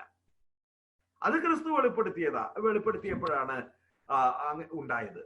അതെങ്ങനെ? ക്രിസ്തുവിലും ക്രിസ്തുവിലൂടെയും, ക്രിസ്തുവിന്റെ വാക്കിലൂടെ, ക്രിസ്തുവിന്റെ പ്രവൃത്തിയിലൂടെ, അവിടുത്തെ നിലപാടുകളിലൂടെ, അവിടുത്തെ ക്രൂശ് മരണത്തിലൂടെ, ഉത്ഥാനത്തിലൂടെ പിതാവിനെ അവിടുന്ന് വെളിപ്പെടുത്തി എന്ന് മാർപ്പാപ്പ പറഞ്ഞു വെക്കുന്നു. അപ്പം ക്രിസ്തുവിലൂടെയും ക്രിസ്തുവിലും, അത് രണ്ടും ഒന്ന് തന്നെയാണ്. ഒന്ന് തന്നെ എന്ന് പറഞ്ഞാൽ രണ്ട്, ക്രിസ്തുവിലൂടെ ക്രിസ്തുവിൽ. രണ്ടാമത്തേത് ക്രിസ്തുവിന്റെ വാക്ക്, പ്രവൃത്തി, നിലപാടുകൾ. മൂന്നാമത്തേത് അവിടുത്തെ ക്രൂശ് മരണം, ഉത്ഥാനം, അഥവാ ദ പാസ്കൽ മിസ്റ്ററി. ഒരുമിച്ച് അത് നമുക്ക് പറയാം. അതൊരു സർവസ്പർശിയായ ഒരു വാക്കാണ് പാസ്കൽ മിസ്റ്ററി എന്ന് പറയുന്നത്. അതിലൂടെ അവിടുന്ന് പിതാവ് സ്വയം വെളിപ്പെടുത്തി. ഇനി അങ്ങോട്ട് നമ്മൾ കാണുന്നത് മുഴുവൻ ക്രിസ്തുവിലൂടെയും ക്രിസ്തുവിലും അവിടുന്ന് വെളിപ്പെടുത്തിയ സ്നേഹത്തിന്റെ പ്രചണ്ഡമായ പ്രവാഹത്തെ സംബന്ധിച്ചിട്ടാണ്. പഴയ നിയമത്തിലെ കാരുണ്യവാനായ ദൈവം എന്നതിനെ സംബന്ധിച്ചിട്ടാണ് ആദ്യം. നമുക്ക് ഇതിന് മുമ്പത്തെ ഇതിനകത്ത് നമ്മൾ കണ്ടിരുന്നു, കർത്താവിന്റെ വചനം എന്നതിൽ പഴയ നിയമവും പുതിയ നിയമവുമായിട്ടുള്ള ബന്ധം നമ്മൾ കണ്ടിരുന്നു. എനിക്കറിയാം, അത് ആ ക്ലാസ്സുകളൊക്കെ അറ്റൻഡ് ചെയ്തവർ ഇപ്പോഴത് തത്ത പറയുന്ന പോലെ പറയുന്നുണ്ട്. കാരണം അത്രമേൽ അവർ ഹൃദിസ്ഥമാക്കിയൊരു കാര്യമാണ്. പഴയ നിയമത്തിന്റെ വെളിച്ചത്തിലാണ് പുതിയ നിയമം വായിക്കേണ്ടത്. പുതിയ നിയമത്തിന്റെ പശ്ചാത്തലമാണ് പഴയ നിയമം. പഴയ നിയമത്തിന്റെ അർത്ഥം കണ്ടെത്തലാണ് പുതിയ നിയമം എന്നൊക്കെ നമ്മൾ അത് തമ്മിലുള്ള ഒരുപാട് വ്യത്യാസങ്ങൾ, ഒരുപാട് ഐകരൂപ്യം നമ്മൾ കണ്ടതാണ്. അതുകൊണ്ട് തന്നെ ഇവിടെ മാർപ്പാപ്പ പഴയ നിയമത്തിലെ ദൈവകാരുണ്യം എന്ന് പറയുന്ന ആ ഒരു സങ്കല്പത്തെയാണ് ഏറ്റവും ആദ്യം ബേസ് ആയിട്ട് വരുന്നത്. ഇതിപ്പോ ഒരു ഇൻട്രൊഡക്ഷൻ ആയിട്ട് അദ്ദേഹം പറഞ്ഞതിന് ശേഷം ഇനി നമുക്ക് പഴയ നിയമത്തിലെ ദൈവത്തിന്റെ കരുണയെക്കുറിച്ച് നോക്കാം എന്ന ഉദ്ദേശത്തോടു കൂടി അദ്ദേഹം പഴയ നിയമത്തിലെ ദൈവത്തിന്റെ കരുണയെക്കുറിച്ചിട്ട് പരാമർശിക്കുന്നു. പല സങ്കല്പങ്ങളും, പല വാക്കുകളും, പല ഉപമകളും, പല സംഭവങ്ങളും ഉപയോഗിച്ച് പഴയ നിയമം കാരുണ്യവാനായ ദൈവം എന്നൊരു സങ്കല്പം ചമയ്ക്കുകയാണ് ചരിത്രത്തില്. സങ്കല്പം എന്ന് പറഞ്ഞാല് കൽപ്പിത കഥ എന്ന അർത്ഥത്തിലല്ല, അവരുടെ ജീവിതത്തിൽ അവരെ ഒരു വാഗ്മയ ചിത്രം അവരുടെ ചരിത്രത്തിൽ അവർ കോറിയിടുകയാണ്. അതിന് പ്രവാചകന്മാരിലൂടെ തമ്പുരാൻ കൊടുത്തിരിക്കുന്ന ബിംബങ്ങളുണ്ട്. നമുക്കേറെ ഹൃദിസ്ഥമായ യേശയ്യാവിന്റെ 49 അധ്യായത്തിലെ 15 വാക്യം പോലെ കുടിക്കുന്ന കുഞ്ഞിനെ അമ്മയ്ക്ക് മറക്കാനാവുമോ? അവൾ മറന്നാലും ഞാൻ നിന്നെ മറക്കുകയില്ല എന്ന് പറഞ്ഞുകൊണ്ടുള്ള അതിമനോഹരമായ ദൈവത്തിന്റെ മാതൃത്വമുള്ള സ്നേഹത്തെക്കുറിച്ച് നമ്മൾ ഇനി പഠിക്കുന്ന സമയത്ത് രണ്ട് പ്രത്യേകതരം സ്നേഹത്തെക്കുറിച്ച്, ഒന്ന് ഹെസദ്, തന്നോട് തന്നെയുള്ള വിശ്വസ്തത, രണ്ട് മാതൃത്വപരമായ സ്നേഹം, അതിനെക്കുറിച്ചിട്ടൊക്കെ നമ്മൾ ഇനി കാണും. ഒരു 4-5 അധ്യായങ്ങളൊക്കെ ആകുമ്പോഴത്തേക്കും അതായിരിക്കും നമ്മുടെ ചർച്ചാ വിഷയം. അപ്പോ ദൈവത്തിന്റെ അമ്മയെക്കാളും ഉപരിയായിട്ടുള്ള സ്നേഹത്തെ കുറിച്ചിട്ട് ഇനി കർത്താവിലേക്ക് മടങ്ങി വരുമ്പോ കരുണ കണ്ടെത്തും. 2 ദിനവൃത്താന്തം 3:9 നിങ്ങൾ കർത്താവിലേക്ക് മടങ്ങി വരുമെങ്കിൽ എന്നുള്ള വാക്യത്തിന് ഒരു അർത്ഥമുണ്ട്. കർത്താവിൽ നിന്ന് പോയിന്ന് നിങ്ങൾ കരുണ കണ്ടെത്തുകയും ദേശത്തേക്ക് തിരിച്ചു വരികയും ചെയ്യും. അപ്പോ വ്യതിചലനത്തിൽ നിന്ന് മടങ്ങി വന്ന കരുണ കാണിക്കുന്നവനാണ് ദൈവം എന്ന അടിസ്ഥാനപരമായ സത്യം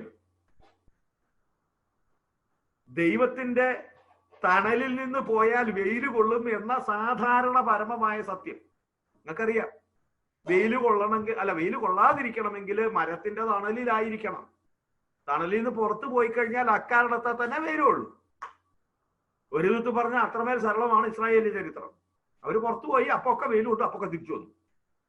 ഇതിന്റെയൊക്കെ ഒരു ചരിത്രപരമായ പല സങ്കേതങ്ങളിലൂടെ ആവിഷ്കാരമാണ് പ്രവാചകന്മാരിലൂടെ, പിന്നെ വൃത്താന്തങ്ങളിലൂടെ, അവരുടെ കാവ്യങ്ങളിലൂടെ ഒക്കെ പ്രകാശിതമായിരിക്കുന്നത്. യെശയ്യാവിന്റെ 30:18 പറയുന്നുണ്ട്, കർത്താവ് നിന്നോട് ഔദാര്യം കാണിക്കാൻ കർത്താവ് കാത്തിരിക്കുന്നു, നിന്നോട് കാരുണ്യം കാണിക്കാൻ അവിടുന്ന് തന്നെ ഹി ഈസ് എക്സാൽട്ടിങ് ഹിംസെൽഫ്, ഉയർത്തുന്നു. ദൈവം തമ്പുരാൻ തന്നെ തന്നെ ഉയർത്തുകയാണ്. വീണ്ടും നിയമാവർത്തനത്തിന്റെ 4:31 പറയുന്നുണ്ട്, കരുണയുള്ള ദൈവമാണ് നിങ്ങളുടേത്. നിങ്ങൾക്ക് പിന്നെ സങ്കീർത്തനങ്ങളിലേക്ക് തിരിഞ്ഞാല് കരുണയുടെ ഒരു പ്രചണ്ഡ പ്രവാഹം തന്നെയാ ഉള്ളത്. അകൃത്യം ചെയ്യുന്നു, കരുണ തേടുന്നു. ലോകത്തിലെ അഭിശപ്ത നിമിഷങ്ങളിലൂടെ കടന്നു പോകുന്നു, കരുണ തേടുന്നു. കരുണയെ സംബന്ധിക്കുന്ന പ്രതീക്ഷയും കരുണയെ സംബന്ധിക്കുന്ന ഗീതകങ്ങളും മാത്രമുള്ളതാണ് എനിക്ക് തോന്നുന്നു. ഏറ്റവും കൂടുതൽ കരുണയെ കുറിച്ചിട്ടാണ് അതിനകത്ത് പറഞ്ഞിരിക്കുന്നത്. 26 തവണ കരുണ എന്ന പദം തന്നെ സങ്കീർത്തനങ്ങളിൽ പ്രയോഗിച്ചിട്ടുണ്ട്. കരുണാസമ്പന്നനായ ഈ ദൈവത്തെക്കുറിച്ചുള്ള സങ്കല്പങ്ങള് വളരെ പ്രബലമായി നിൽക്കുകയാണ് അതിനകത്ത്. അങ്ങനെ വാക്കിലും പ്രവൃത്തിയിലും ഒക്കെ ദൈവത്തിന്റെ കരുണ തേടിക്കൊണ്ടിരിക്കുന്ന ഒരു കരുണയുടെ പശ്ചാത്തലമുള്ള ഒരു പാരമ്പര്യത്തിനകത്തേക്ക് ക്രിസ്തു കടന്നു വന്നിട്ട് കരുണയ്ക്ക് സുനിശ്ചിതമായ ഒരു അർത്ഥം കൊടുക്കുന്നത്. കരുണ ഉണ്ടോ ഇല്ലയോ എന്ന, കരുണ എങ്ങനെ വരികയില്ല എന്നുള്ളതിനെ സംബന്ധിച്ചിട്ട് നിയമത്തിൻ്റെതായ ഒരു ചട്ടക്കൂടുണ്ട്. എപ്പോഴൊക്കെയാണോ നിയമം ലംഘിച്ചത് അപ്പോഴൊക്കെ കരുണ എന്ന തണലിന്റെ പുറത്തായി ഇസ്രായേലി ജനം.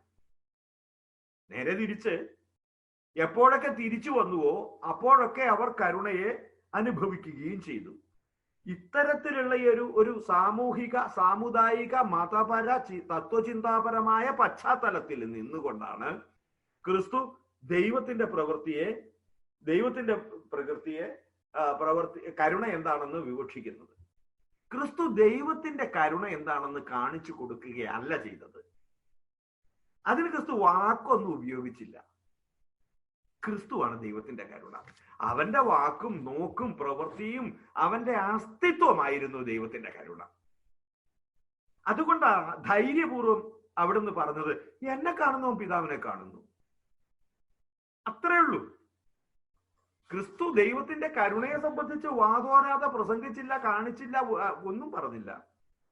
പകരം വാക്കിനേക്കാൾ വലിയ അവിടുത്തെ ജീവിതം കൊണ്ട് അവിടുന്ന് പറഞ്ഞു, അവിടുന്ന് സാക്ഷ്യപ്പെടുത്തി. പ്രവർത്തികൾ കൊണ്ടും വാക്കുകൊണ്ടും പ്രബോധനം കൊണ്ടും തന്റെ മുഴു അസ്തിത്വം കൊണ്ടും അവിടുന്ന് പറഞ്ഞു, ദൈവം കരുണയാണ്.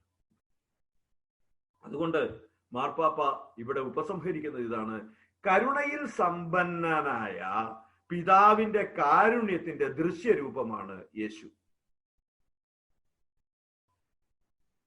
എന്നെ കാണുന്നവൻ പിതാവിനെ കാണുന്നു എന്ന് പറയത്തക്ക വിധത്തില്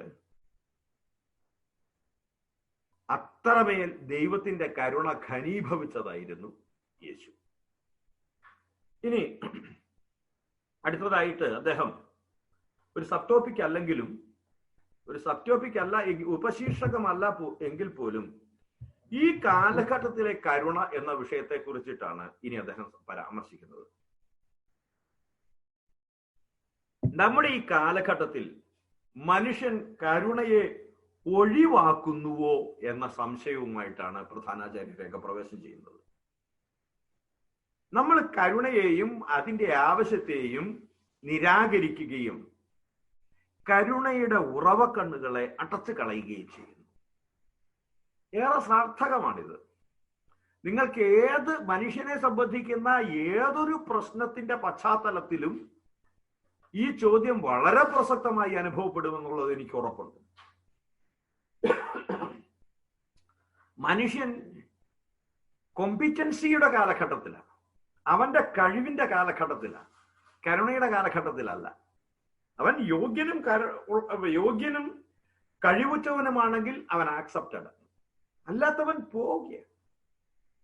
അങ്ങനെ ഒരു കാലഘട്ടത്തില് മനുഷ്യൻ ഒരു പ്രാധാന്യവുമില്ല. പ്രത്യുത അവന്റെ മനുഷ്യത്വത്തിനല്ല, അവനിൽ നിന്ന് ലഭിക്കുന്നതിനാണ് പ്രാധാന്യം എന്നിരിക്കെ മനുഷ്യൻ കരുണയെ ഒഴിവാക്കുന്നു എന്നൊരു നിഗമനത്തിൽ ആദ്യമായി അദ്ദേഹം എത്തിച്ചേരുകയാണ്. രണ്ടാമതായി അദ്ദേഹം അതിന്റെ കാരണങ്ങളെ സംബന്ധിച്ച് പറയുകയാണ്. ശാസ്ത്രം, സാങ്കേതിക വിദ്യ എന്നിവ വികസിച്ചു. പ്രത്യേകിച്ച് വിശദീകരണമൊന്നും വേണ്ട. മനുഷ്യൻ ഭൂമിയുടെ യജമാനനായി അതിന്റെ ആധിപത്യം സ്ഥാപിച്ചു. ഭൂമിയുടെ യജമാനനായപ്പോൾ അവൻ അതിന്റെ മേൽ ആധിപത്യം സ്ഥാപിച്ചപ്പോൾ കരുണ ഇല്ലാതെയായി. ഞാനിത് പര്യാലോചിച്ചപ്പോ എനിക്ക് ചിരിച്ചുപോയി. മനുഷ്യന് പറ്റിയ തെറ്റെന്തെന്ന ഇവന്റെ ഒറിജിനൽ പോസ്റ്റ്, അപ്പോയിന്റ്മെന്റ് ഓർഡറിലെ പോസ്റ്റ് എന്താ നിങ്ങൾ ഓർക്കുന്നുണ്ടോ? മനുഷ്യന്റെ എന്റെ നിങ്ങളുടെ ഇങ്ങോട്ട് വിട്ടപ്പോ നമുക്കൊരു പോസ്റ്റ് തന്നിട്ടുണ്ട് ഈ ഭൂമിയായിട്ട് ബന്ധപ്പെടുത്തി. യവൻ തോട്ടക്കാരനായിരുന്നേ, വെറും സാധാ തോട്ടക്കാരൻ, ഗാർഡനർ എന്ന് പറയും. അത്രേ ഉള്ളൂ. നിങ്ങൾ ആ ഉൽപ്പത്തി പുസ്തകം എടുത്ത് വായിച്ചു നോക്കിയേ. പണ്ടൊരു പാട്ടില്ലേ, ആണെങ്കിൽ അനുപൂർണസ് ഇത് കഴിഞ്ഞിട്ട് വളരെ മനോഹരമായിട്ട് പാടും. വളരെ മനോഹരമുണ്ട്. ഇതിനോ ആദമേ എന്നുള്ളത്. ഇതിനോ ആദമേ നിന്നെ ഞാൻ തോട്ടത്തിലാക്കി, തോട്ടം സൂക്ഷിപ്പാനോ കായ്കനികൾ ഭക്ഷിപ്പാനോ. തോട്ടം സൂക്ഷിക്കാനാ. യവൻ എവിടെയാ പിഴച്ചത്? ഇവൻ അതിലെ യജമാനനായി. അതെടുത്ത് തിന്നു. മെമ്പർ തോത്തി അവനും കൂടെ അടിച്ചു മാറ്റി തിന്നു. അവൻ്റെതല്ല എന്നുള്ളത് അവൻ ഉറപ്പുണ്ടായിട്ട് തിന്നരുതെന്ന് ദൈവം പറഞ്ഞുള്ളൂ.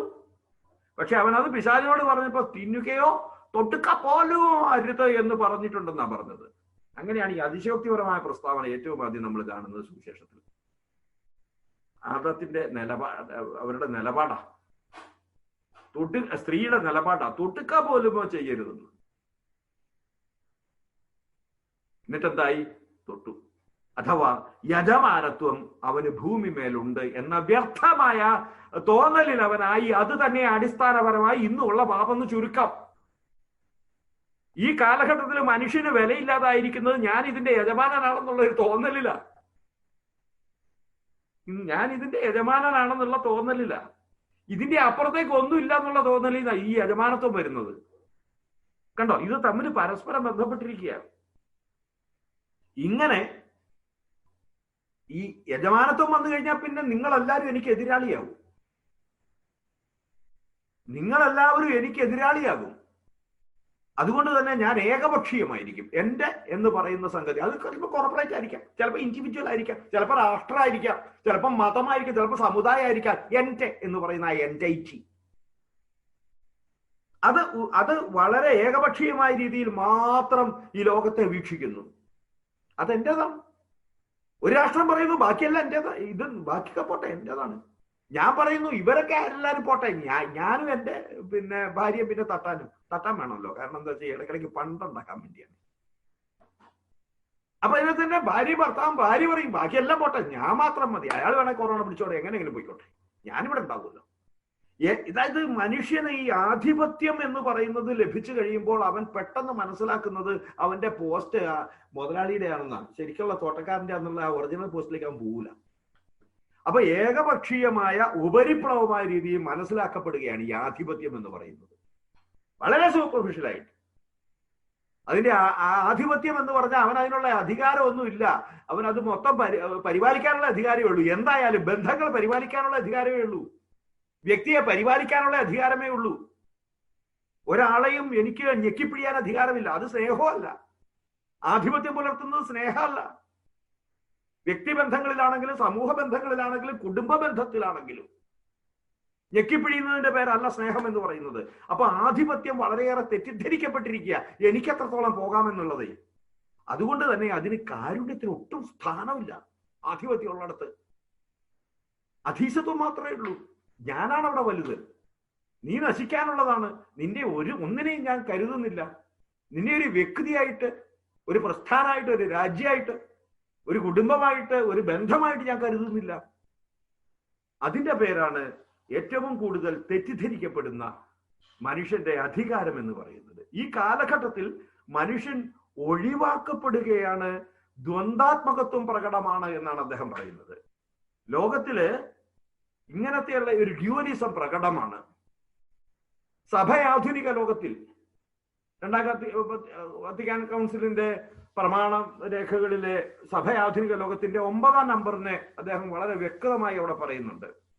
ലോകം ഇന്ന് സുശക്തമാണ്, ശ്രേഷ്ഠമാണ്. അത് സുശക്തമായിരിക്കുന്ന സമയത്ത് തന്നെ അത് ദുർബലവുമാണ്. ശ്രേഷ്ഠമായിരിക്കുന്ന അതേ സമയത്ത് തന്നെ അത് അധമവുമാണ്. നിങ്ങൾക്ക് എത്രമേൽ ശ്രേഷ്ഠത മനുഷ്യൻ്റെത് ലോകത്തിൻ്റെത് പറഞ്ഞോ, അതിനെയൊക്കെ കൊമ്പീറ്റ് ചെയ്യുന്ന, അതിനെയൊക്കെ നിരാകരിക്കുന്ന, അതിനെയൊക്കെ നിസ്സാരമാക്കുന്ന ഒരു തിന്മ ഞാൻ പറഞ്ഞു തരാം. അല്ലെങ്കിൽ ഞാൻ നന്മ പറയാം, നിങ്ങൾ തിന്മ പറയാം, നിങ്ങൾ തിന്മ പറയാം, ഞാൻ നന്മ പറയാം. അത്രയേ ഉള്ളൂ വ്യത്യാസം. ഇപ്പൊ സുശക്തമാണെന്ന് ഒരേ സമയം പറയുന്നു, അതേസമയം തന്നെ ദുർബലമാണെന്ന് പറയുന്നു, അല്ലേ? അങ്ങനെ അനേക കാര്യങ്ങൾക്ക് അതിൻ്റെ ഒരു കാര്യം എന്താന്ന് ചോദിച്ചു കഴിഞ്ഞാൽ, ഒരേ സമയം ലോകത്തില് സുശക്തമായ കാര്യങ്ങളും ശ്രേഷ്ഠമായ കാര്യങ്ങളും ചെയ്യാൻ നമുക്ക് കഴിവുണ്ട്. നമുക്കത് ചെയ്യാനുള്ള കഴിവുണ്ട്. അതേസമയം തന്നെ വളരെ ദുർബലവും അധമവുമായ കാര്യങ്ങളും നമുക്ക് തന്നെ ചെയ്യാൻ പറ്റും ഇന്നത്തെ സാഹചര്യത്തിൽ. ഇത് രണ്ടിനും നമ്മൾ കഴിവുള്ളവരാണ്. വീണ്ടും സ്വാതന്ത്ര്യത്തിലേക്കും പുരോഗതിയിലേക്കും സാഹോദര്യത്തിലേക്കും അതിന് യാത്ര ചെയ്യാം. ഒരു സംശയവും വേണ്ട. പുറമേ നിന്നൊന്നും ആഡ് ചെയ്യണ്ട. പുറമേ നിന്നൊന്നും ആഡ് ചെയ്യണ്ട. ഇന്നുള്ള ലോകത്തിന് ഒരേ സ്വാതന്ത്ര്യത്തിലേക്കും പുരോഗതിയിലേക്കും സാഹോദര്യത്തിലേക്കും ഇന്നത്തെ നമുക്ക് ലഭ്യമായിരിക്കുന്ന എല്ലാ സാഹചര്യങ്ങളും ഉപയോഗിച്ച് യാത്ര ചെയ്യാൻ പറ്റും. എന്താ സംശയമുണ്ടോ? അതേസമയം തന്നെ അടിമത്തത്തിലേക്കും അധോഗതിയിലേക്കും വിദ്വേഷത്തിലേക്കും യാത്ര ചെയ്യാനും നമുക്ക് സാധിക്കും. ഇതിന്റെ നടപ്പാത ഇങ്ങനെ ഈ ദ്വന്ദ്വാത്മകത്വം, പരസ്പരം പോരടിക്കുന്ന രണ്ട് സാധ്യതകള് നീണ്ടു കിടക്കുകയാണെന്ന് അദ്ദേഹം പറയുന്നത്. മാത്രമല്ല ഒരു കാര്യം കൂടിയുണ്ട്. താൻ തന്നെ ഉണർത്തിവിട്ടതും തന്നെ താഴ്ത്തിക്കെട്ടാനോ തനിക്ക് സേവനം ചെയ്യാനോ, ഒന്നുകിൽ തന്നെ താഴ്ത്തിക്കെട്ടാൻ അല്ലെങ്കിൽ തനിക്ക് സേവനം ചെയ്യാൻ കഴിവുള്ള ശക്തികളെ നേർവഴിക്ക് താൻ തന്നെ നയിക്കണമെന്ന് മനുഷ്യൻ മനസ്സിലാക്കി കഴിഞ്ഞു. മാധ്യമങ്ങളുടെ ലോകത്തുള്ള കടുത്ത അമ്പരപ്പൊക്കെ അതാ. മനുഷ്യനെ സഹായിക്കാൻ വേണ്ടിയാ നമ്മൾ ഇതൊക്കെ കണ്ടുപിടിച്ചത്, വേറൊന്നിനും വേണ്ടിയല്ല. മനുഷ്യൻ യജമാനനാകാൻ വേണ്ടിയാ. മനുഷ്യനെ അടിമയാക്കാൻ വേണ്ടി ഒരു സംവിധാനവും നമ്മൾ ഇതുവരെ കണ്ടുപിടിച്ചിട്ടില്ല. പക്ഷെ എന്താ സംഭവിച്ചത്? മനുഷ്യൻ അടിമയായി. മനുഷ്യൻ അടിമയായി എന്ന് പറയുമ്പോൾ മനുഷ്യത്വം അടിമയായി എന്നും കൂടെ കൂട്ടി വായിക്കണം. മനുഷ്യന്റെ മഹത്വം വിൽപ്പന ചരക്കായി എന്നും കൂടെ വായിക്കണം. മനുഷ്യന്റെ ഉള്ളിലെ അവന്റെ ആത്മാവ് വിൽപ്പന ചരക്കായി എന്ന് വായിക്കണം. ക്രിസ്തു തന്റെ അതുല്യമായ വിലയുള്ള പെസഹാരഹസ്യത്താൽ നേടിയെടുക്കപ്പെട്ടു എന്ന് നമ്മൾ പറയുന്ന മനുഷ്യൻ ഇന്ന് മാർക്കറ്റിലെ വെറും ഒരു എന്താ പറയുക, അനേകം കൊമോഡിറ്റീസിൽ ഒന്ന് മാത്രമായി മാറി എന്നുള്ളത് നമ്മൾ അറിയണം. അതുകൊണ്ട് നേർവഴിക്ക് അവൻ തന്നെ നയിക്കണമെന്ന് നമുക്ക് മനസ്സിലായി കഴിഞ്ഞു. ഇല്ലെങ്കിൽ നമുക്ക് ഇപ്പോഴത്തെ ഒരു സരളമായ മലയാള ഭാഷ പറഞ്ഞത് നമുക്ക് പണി കിട്ടും എന്ന് നമ്മൾ മനസ്സിലാക്കി കഴിഞ്ഞു എന്നാണ് മാർപ്പാപ്പ പറയുന്നത്. അതുകൊണ്ട് അവയെ നിയന്ത്രിക്കുകയോ അവയാൽ അടിമപ്പെടുകയോ ചെയ്യുക എന്നുള്ളത് മനുഷ്യനെ ആശ്രയിച്ചിരിക്കുന്നു. സാമൂഹിക, രാഷ്ട്രീയ, സാമ്പത്തിക, വ്യക്തിപരമായ, ധാർമ്മിക മണ്ഡലങ്ങളിലൊക്കെ ഈ ഒരു ഭയപ്പെടുത്തുന്ന ഘടകവും അതേസമയം പ്രതീക്ഷ നൽകുന്ന ഘടകവും സജീവമാണ്. ദൈവത്തിന്റെ കാരണത്തെക്കുറിച്ചാണ് സംസാരിക്കുന്നത്. പക്ഷെ അദ്ദേഹം പറയുന്നത് നമ്മെ ചൂഴ്ന്നു നിൽക്കുന്ന തെരഞ്ഞെടുപ്പിന്റെ ഘടകങ്ങളാണ്, സാധ്യതയുടെ ഘടകങ്ങളെ കുറിച്ചിട്ടാണ് ആദ്യം സംസാരിക്കുന്നത് അദ്ദേഹം. നല്ല ഭാവിയെ കുറിച്ചുള്ള ശോഭനമായ പ്രത്യാശ വെച്ച് പുലർത്തുന്ന അതേസമയം തന്നെ അമ്പരപ്പിക്കുന്ന ഭീഷണികൾ നമുക്ക് ചുറ്റുമുണ്ട് എന്ന് അദ്ദേഹം കണ്ടെത്തുന്നു. എന്നിട്ട് പറയുന്നു, ഈ അമ്പരപ്പിക്കുന്ന വൈരുദ്ധ്യങ്ങളുണ്ടല്ലോ, അതൊരു വേള മനുഷ്യനെ നിരാശനാക്കുന്നതാണ്. അതേസമയം ഭാവിയെക്കുറിച്ചുള്ള ശോഭനമായ പ്രതീക്ഷകളുണ്ടല്ലോ, അത് നമ്മെ ജീവിക്കാൻ പ്രേരിപ്പിക്കുന്നതാണ്. ഒരുപാട് പ്രശ്നങ്ങൾ നമുക്ക് ചുറ്റുമുണ്ടെന്നേ. നമ്മളെ അമ്പരപ്പിക്കുന്നതായിട്ടുള്ള പ്രശ്നങ്ങൾ ഏതൊക്കെയുള്ള പരിസ്ഥിതി, ക്ലീൻ എനർജി, വികസനോന്മുഖ വിദ്യാഭ്യാസം, ദാരിദ്ര്യം, ക്ഷേമകാര്യങ്ങൾ, ആരോഗ്യം, മനുഷ്യാവകാശം, സമുദ്ര സംരക്ഷണം, യുദ്ധക്കൊതി, ആയുധ കച്ചവടം, സ്ത്രീകൾ, മയക്കുമരുന്ന്, ജനപ്പെരുപ്പം, കുടിവെള്ളം എന്ന് വേണ്ട ലോകത്തിലെ മനുഷ്യൻ പ്രശ്നങ്ങളുടെ നടുക്കാണ് എന്ന് പറയുമ്പോഴും അത്ഭുതകരമായ രീതിയിൽ മനുഷ്യൻ പ്രത്യാശയുള്ളവനാണ്. അടുത്തതായി അദ്ദേഹം പറയുന്നതിന് വേണ്ടിയുള്ള ആമുഖമായി പറഞ്ഞ മനുഷ്യന്റെ ദ്വന്ദ്വാത്മകമായ ആ രീതി. അദ്ദേഹം പറയുന്നു, ഇവയൊക്കെ, ഈ ഭീഷണികളെയും പ്രത്യാശകളെയും നമ്മൾ ദൈവത്തിൽ നിന്ന് ലഭിച്ച സത്യത്തിന്റെ പ്രകാശത്തിന്റെ വെളിച്ചത്തിൽ പരിശോധിക്കണം. സത്യത്തിന്റെ വെളിച്ചത്തിൽ പരിശോധിക്കണം. വളരെ ഇമ്പോർട്ടന്റ് ആയി സ്റ്റേറ്റ്മെന്റ്. എന്താണ് സത്യം എന്ന് ചോദിച്ചിട്ട് ഉത്തരം കേൾക്കുന്നതിന് മുമ്പ് നടന്നുപോയ പീലാത്തോസിനെ നിങ്ങൾ ഓർമ്മിക്കുന്നുണ്ടോ? എന്താണ് സത്യം? കേൾക്കാൻ അവൻ മെനക്കെട്ടില്ല. എനിക്ക് തോന്നുന്നു മാർപ്പാപ്പ അതാ ഓർമ്മിപ്പിക്കുന്നത്. സത്യം എന്താണ് എന്ന് കേൾക്കാൻ നമ്മൾ സന്നദ്ധരാണെങ്കിൽ ഈ പുസ്തകം ബാക്കിയുള്ളത് നമുക്കുള്ളത്. സത്യത്തിന്റെ വെളിച്ചത്തിൽ ഈ പ്രശ്നങ്ങൾ പരിശോധിക്കണം. സത്യത്തിന്റെ വെളിച്ചത്തിൽ ഈ മനുഷ്യന്റെ പ്രശ്നങ്ങളെയും അവന്റെ മഹത്വത്തെയും പരിശോധിക്കണം. അവന്റെ സാധ്യതകളെയും അവന്റെ വിഹുലതകളെയും പരിശോധിക്കണം. അതാണ് അദ്ദേഹം നമ്മളോട് ആവശ്യപ്പെടുന്നത്. സഹിക്കുന്ന മനുഷ്യനിലും അസ്തിത്വത്തെയും മഹത്വത്തെയും സംബന്ധിക്കുന്ന ഭീഷണി നേരിടുന്നവരിലും, അസ്തിത്വത്തെയും അവന്റെ മഹത്വത്തെയും സംബന്ധിക്കുന്ന ഭീഷണി, ത്രെറ്റ്, അത് നേരിടുന്നവരിലും കരുണയുടെ പിതാവ് സവിശേഷമാം വിധം തൊട്ടടുത്താണ്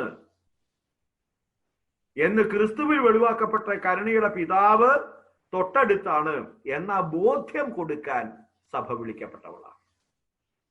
ഇതാണ് അവിടെ അദ്ദേഹം ആ ദൗത്യത്തെ കുറിച്ച് ഒന്നുകൂടെ പറയുന്നത്.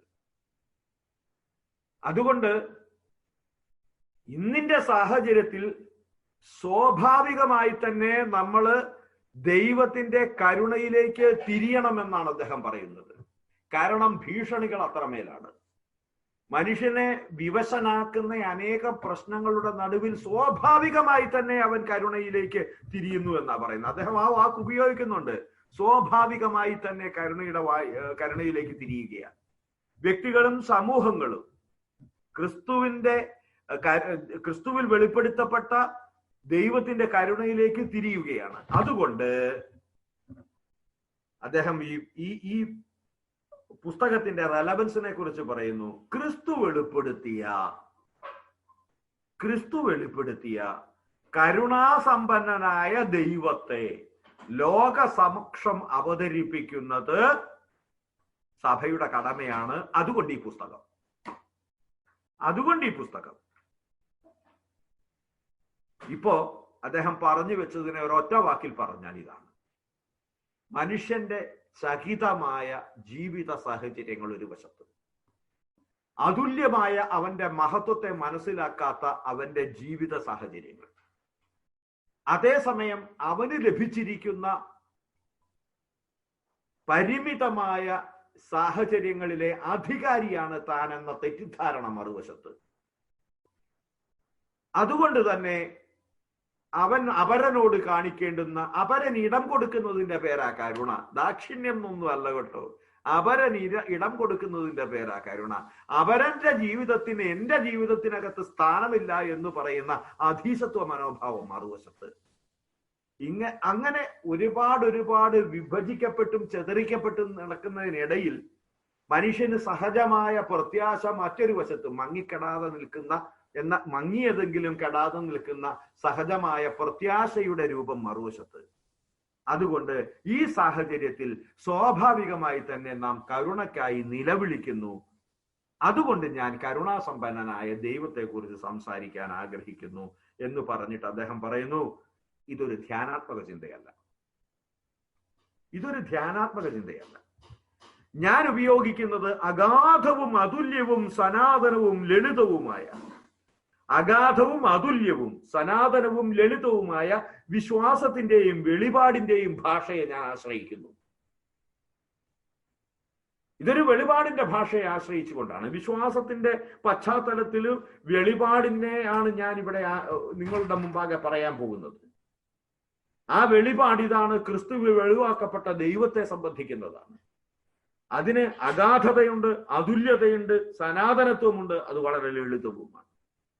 എല്ലാം രഹസ്യത്തിൽ കാണുന്ന പിതാവ് മനുഷ്യകുലത്തിന്റെ എല്ലാ ആവശ്യങ്ങളിലും അവിടുത്തെ ആശ്രയം അർപ്പിക്കാൻ പ്രത്യാശ നമ്മൾ ഓരോരുത്തരെയും ക്ഷണിക്കുന്നു, കാത്തിരിക്കുന്നു. അവിടുത്തെ സ്നേഹത്തെക്കുറിച്ച് പഠിക്കാൻ ആഗ്രഹിക്കുന്നു. അങ്ങനെ ക്രിസ്തു പറഞ്ഞില്ലേ? കാരുണ്യം മനുഷ്യലോകത്തിന്, മനുഷ്യവർഗത്തിന് ആവശ്യമുണ്ട്.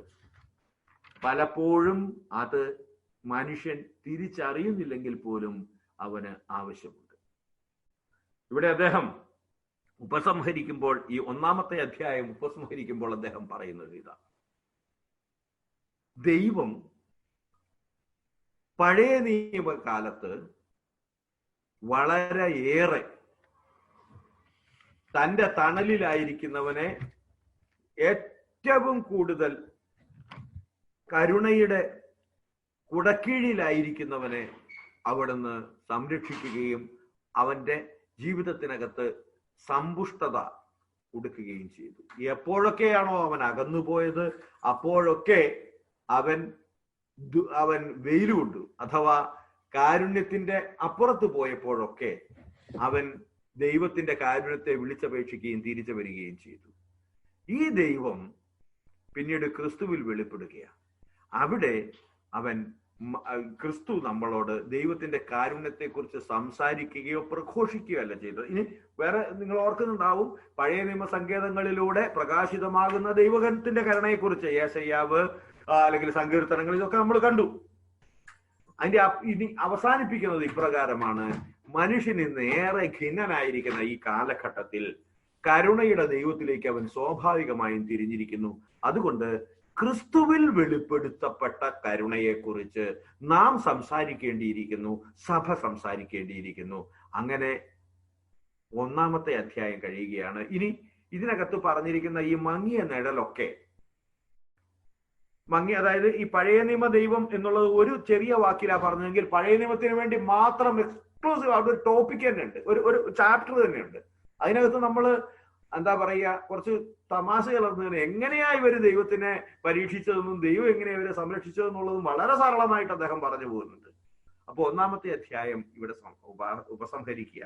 എനിക്കറിയാം കരുണയെ സംബന്ധിക്കുന്ന ഈ 1-ാമത്തെ അധ്യായം അത്രയേറെ രുചികരമാകാൻ വഴിയില്ല. പക്ഷേ 2 മുതലുള്ള അധ്യായങ്ങൾ, ഞാനൊരു പ്രത്യാശ തരാൻ വേണ്ടി മാത്രമല്ല, അതാണ് സത്യം എന്നുള്ളത് കൊണ്ട് ഞാൻ പറയുക. 2 മുതലുള്ള അധ്യായങ്ങളിലേക്ക് നമ്മൾ കടക്കുമ്പോൾ ഇതിനോട് ബന്ധപ്പെട്ട് മെസ്സിയാനിക സന്ദേശം, യേശുവിന്റെ സന്ദേശം, പിന്നെ അവിടുന്ന് അങ്ങോട്ട് നമ്മൾ പഴയ നിയമത്തിലെ ദൈവം, പിന്നീട് ധൂർത്തപുത്രന്റെ ഉപമ ഒക്കെ ആകുമ്പോഴേക്കും കാരുണ്യത്തിന്റെ കടൽ എന്താണ് എന്ന് സമ്യക്കായി വിശദീകരിച്ചു തരുന്ന പ്രധാനാചാര്യന്റെ മുമ്പിൽ നമ്മൾ നമ്രശിരസ്കരായിട്ട് നിൽക്കും. അപ്പൊ എനിക്ക് തോന്നുന്നു 9:30 ഇന്നത്തേത് 1-ാമത്തെ ചാപ്റ്ററോട് കൂടി ഇന്ന് അവസാനിപ്പിക്കാം എന്ന് എനിക്ക് തോന്നുന്നത്. കാരണം 2-ാമത്തെ ചാപ്റ്റർ ഇതിനേക്കാളും ഇമ്പോർട്ടന്റ് ആണ്. ഇതൊരു ഇൻട്രോഡക്ടറി ചാപ്റ്റർ മാത്രമാണ്. ഇതിനേക്കാളും ഇമ്പോർട്ടന്റ് ആയിട്ടുള്ള മെസ്സിയാനിക് സന്ദേശം, മെസ്സേജ്, അതിനെ കുറിച്ചിട്ടാണ് 2-ാമത്തേത്. അത് നമുക്ക് അടുത്തതിലെടുക്കാം. അതുകൊണ്ട് ഞാനിവിടെ ഉപസംഹരിക്കുന്നതാണ് നല്ലത് എന്ന് എനിക്ക് തോന്നുന്നു. എന്തെങ്കിലും സംശയം ഉണ്ടെങ്കിൽ നേർക്കുനേർ ചോദിക്കുന്നതായിരിക്കും നന്നാവുക. അല്ലെങ്കിൽ എഴുതി തന്നാലും തിരക്കടില്ല, എങ്ങനെ വേണമെങ്കിലും ആവാം. ഇനി ബൈ ദിസ് ടൈം എപ്പോഴെങ്കിലും വാട്സാപ്പിൽ ചോദിച്ചാൽ അന്നേരമാണെങ്കിലും തരാവുന്നതേ ഉള്ളൂ. പക്ഷെ എനിക്ക് തോന്നുന്നു ഇപ്പോഴുള്ള എല്ലാ സംശയങ്ങളും പരിഹൃതമാകുമാറ് ആഴമേറിയ പഠനങ്ങളാണ് വരാൻ പോകുന്നത്. അതുകൊണ്ട് ഒന്ന് വെയിറ്റ് ചെയ്താൽ ചിലപ്പോ നമുക്ക് അതല്ലാതെ തന്നെ ഒരു സംശയത്തിന് ഒരു നിവൃത്തീകരണവും വേണ്ടാതെ തന്നെ പരിഹരിക്കപ്പെടും എന്ന് വിചാരിച്ച് ഞാൻ സംശയം ചോദിക്കുന്നതിനെ ഒട്ടും നിരാകരിക്കുന്നില്ല. തീർച്ചയായിട്ടും നിങ്ങൾക്ക് സംശയം ചോദിക്കാം. നമുക്ക് അവസാനം പ്രാർത്ഥിച്ചു നിർത്താം. ഞാനിപ്പോ മൈക്ക് ജോസുകുട്ടിക്ക് കൈമാറും. താങ്ക് യു ഇൻട്രൊഡക്ഷൻ വളരെ ബ്യൂട്ടിഫുൾ ആയിട്ട് കഴിഞ്ഞു. ജോൺ ചായൻ പറഞ്ഞത് ആണ് അതിനകത്തെ പ്രധാന സംഗതി. കാരണം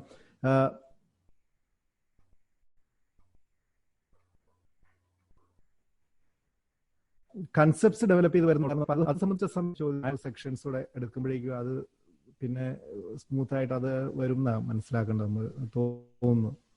മറ്റെന്തെങ്കിലും ഇൻട്രൊഡക്ഷനിൽ എന്തെങ്കിലും കാര്യം നിങ്ങൾക്ക് മിസ് ചെയ്ത കാര്യങ്ങളുണ്ടെങ്കിൽ അതിപ്പോ ചോദിക്കാം. അതായിരിക്കും കൂടുതൽ പ്രാക്ടിക്കൽ എന്ന് എനിക്ക് തോന്നുന്നു.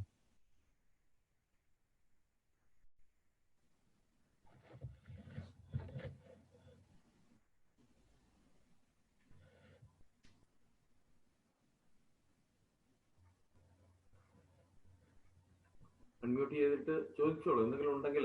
നമ്മുടെ ബാബു ഒക്കെ ഇല്ലാത്തതിന്റെ ഒരു ക്ലിഷ്ടത ഇപ്പോഴാണ്. വെറുതെ ഒരു ചോദ്യം ബാബു ചോദിക്കാൻ സാർ ആളില്ലാതായി പോയി. പോയല്ലോ എന്നുള്ളൊരു എന്താ മനസ്സിലായപ്പോ ബാബുവിനെ കിട്ടുന്നില്ല. മൂപ്പരെടുത്താണല്ലോ. പക്ഷേ പോയി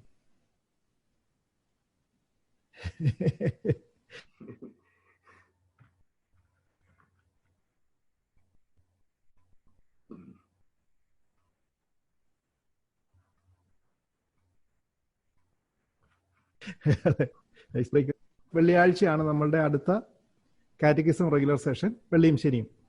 പക്ഷെ അതിനു മുമ്പ്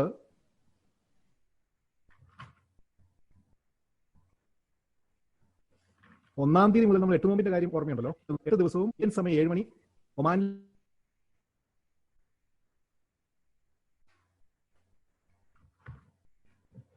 സമയം 5:30 ദിവ്യകുർബാനയോടെ തുടങ്ങും. 3/4 മണിക്കൂർ കഴിയും. ഓരോ മരിയൻ വിഷയങ്ങളെ കുറിച്ച് ചർച്ചയും പിന്നെ നമ്മൾ സാധാരണ ചെയ്യുന്ന പോലെ എന്തെങ്കിലും സംശയം ഉണ്ടെങ്കിൽ ഡിസ്കഷനും. അപ്പോൾ അതൊരു നല്ല സംഗതി.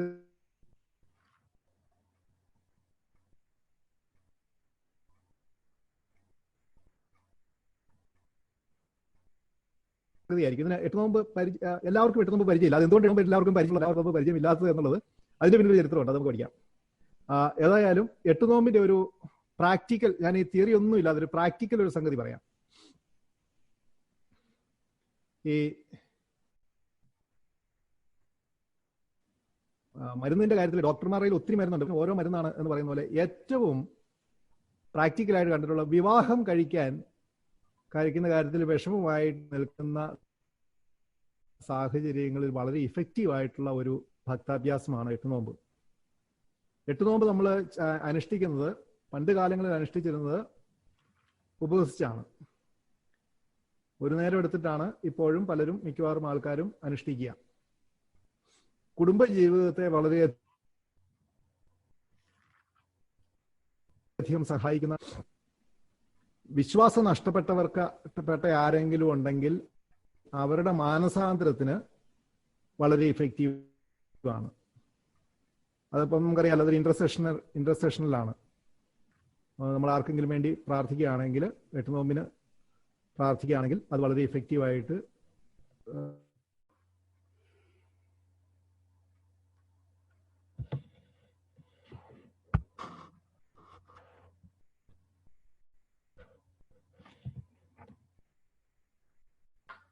വരാറുണ്ട്.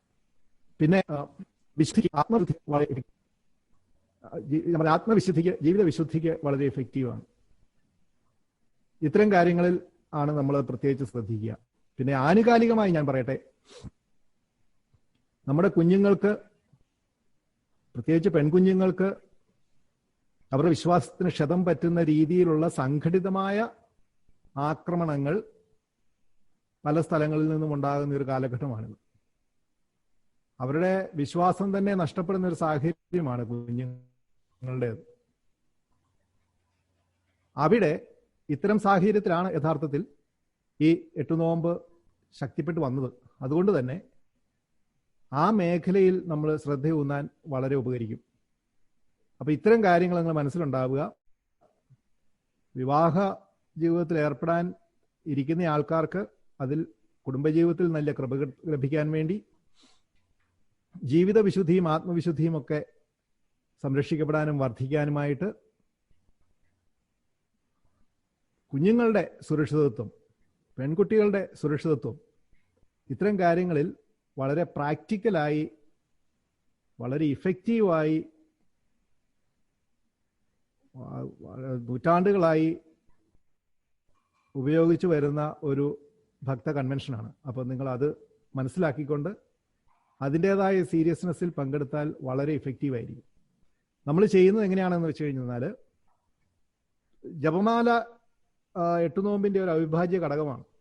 പക്ഷെ നമ്മുടെ ഈ സൂമിന്റെ പ്രത്യേക പരിസ്ഥിതി കാരണം നമ്മളെല്ലാവരും ജപമാല നേരത്തെ സ്വന്തമായിട്ട് ചൊല്ലും.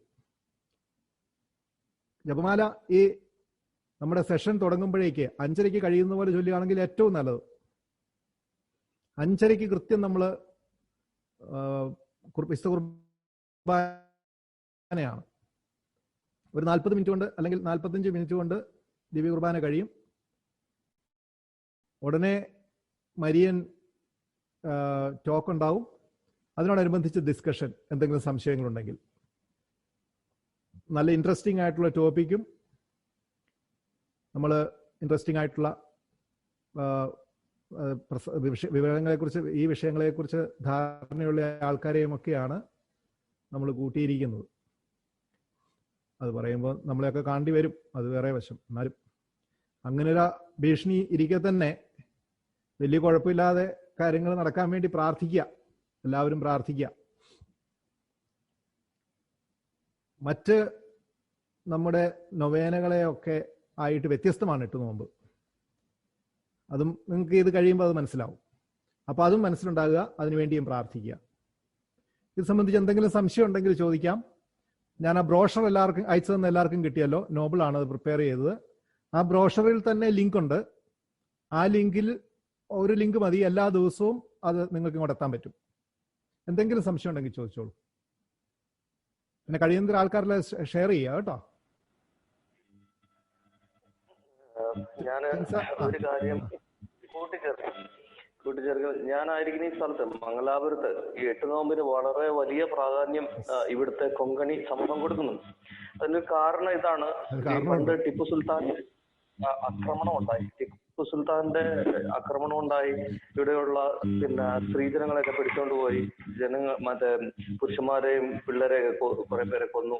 അപ്പൊ അവര് ഭയന്ന് വിറച്ച് ജപമാല ചൊല്ലി ഒരു സമൂഹമായിട്ട് ഒളിച്ചു വാർത്ത് ഇങ്ങനെയുള്ള ജപമാലയുടെ ബലത്തില് പിടിച്ചു നിൽക്കുകയും ആ ഒരു വലിയൊരു പ്രശ്നത്തെ അതിജീവിക്കുകയും ചെയ്തു. അത് വളരെ വലിയൊരു ഇതായിട്ടാണ് ഇപ്പോഴും ഇവിടെ ആഘോഷിക്കുന്നത്. ഇവിടെ എല്ലാ ദിവസവും തന്നെ വിശുദ്ധ കുർബാനയില് മാതാവിന്റെ രൂപത്തില് അവര് പൂക്കളെറിയുകയും പിള്ളേരെ കൊണ്ട് പൂക്കളെറിയിക്കുകയും കുഞ്ഞു പിള്ളേരെ കൊണ്ട്, അതുപോലെ തന്നെ കുഞ്ഞു മാതാവിന്റെ ഒരു കുഞ്ഞു രൂപം വെച്ച അത് ഈ 8 ദിവസവും അത് വണങ്ങുന്നൊക്കെ ഒരു പരിപാടി ഇവിടെ ഉണ്ട്.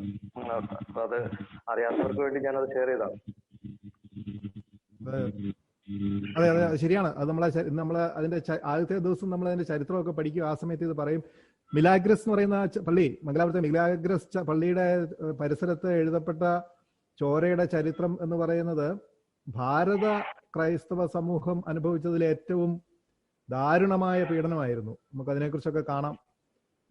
കൊങ്കണി ക്രിസ്ത്യാനികളുടെ ഇടയിൽ വലിയ ആഴത്തിൽ വേരോടിയിട്ടുള്ളതും, അതുപോലെ തന്നെ മധ്യകേരളത്തിൽ, വടക്കൻ കേരളത്തിലും മധ്യ കേരളത്തിലും വല്ലാതെ വേര് പിടിച്ചിട്ടുള്ളതുമായ ഒരു ഭക്തി പ്രസ്ഥാനമാണ്. അതിന് വലിയ കാരണമുണ്ട്. വളരെ ചോര കൊണ്ട് എഴുതിയ ചരിത്രമാണ് അതിൻ്റേത്. നമുക്കതൊക്കെ പഠിക്കാം.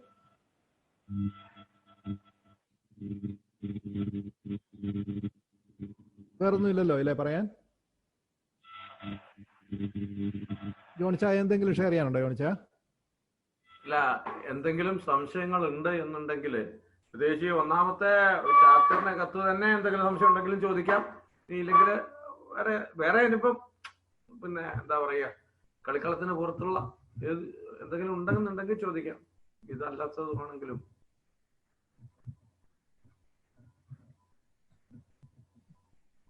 ഇനിയൊന്നും ഇന്ന് ഇല്ലെന്നാ തോന്നുന്നത്. അവിടെ വെച്ചിട്ട് ഉണ്ടോ?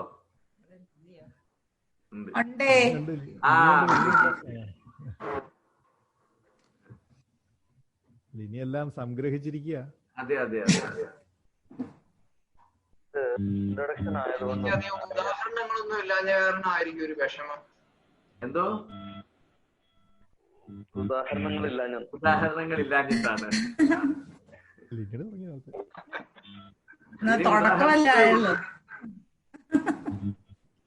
ഇനിയിപ്പോ സൂറിലാണോ മസ്കറ്റിലാണോ? സൂറില ക്ലാസ് തുടങ്ങിയില്ല, ജോയിൻ ചെയ്ത് ഇവിടെ രണ്ടാമത്. അതുപോലെ എല്ലാരും ഞങ്ങൾക്ക് വേണ്ടിയും പ്രാർത്ഥിക്കണം. നാളെ ഞങ്ങൾ അംഗം തുടങ്ങുകയാണ്. നാളെ ഞങ്ങൾ കോളേജ് റീ ഓപ്പൺ ചെയ്യാണ്. ഇനി മറ്റേ കുർബാനയുടെ കാര്യം പറഞ്ഞ പോലെ പറ്റിയ അടുത്ത ആഴ്ച കാണാന്ന് പറയുന്ന നമുക്ക് എല്ലാരും പ്രാർത്ഥിക്കുക. ഇപ്പോഴല്ലേ മനസ്സിലായത് ഈ പള്ളിക്കൂടമൊക്കെ ഒരു ബൂർഷ ഏർപ്പാടാന്നുള്ളത് അല്ലേ? എന്ത് സുഖമായിരുന്നു ഇതിനു മുമ്പ്. ആണോന്ന് ജോസി എന്തെങ്കിലും പറയാനുണ്ടോ? ജോസി സാറേ, നമ്മുടെ 8 നോമ്പിന്റെ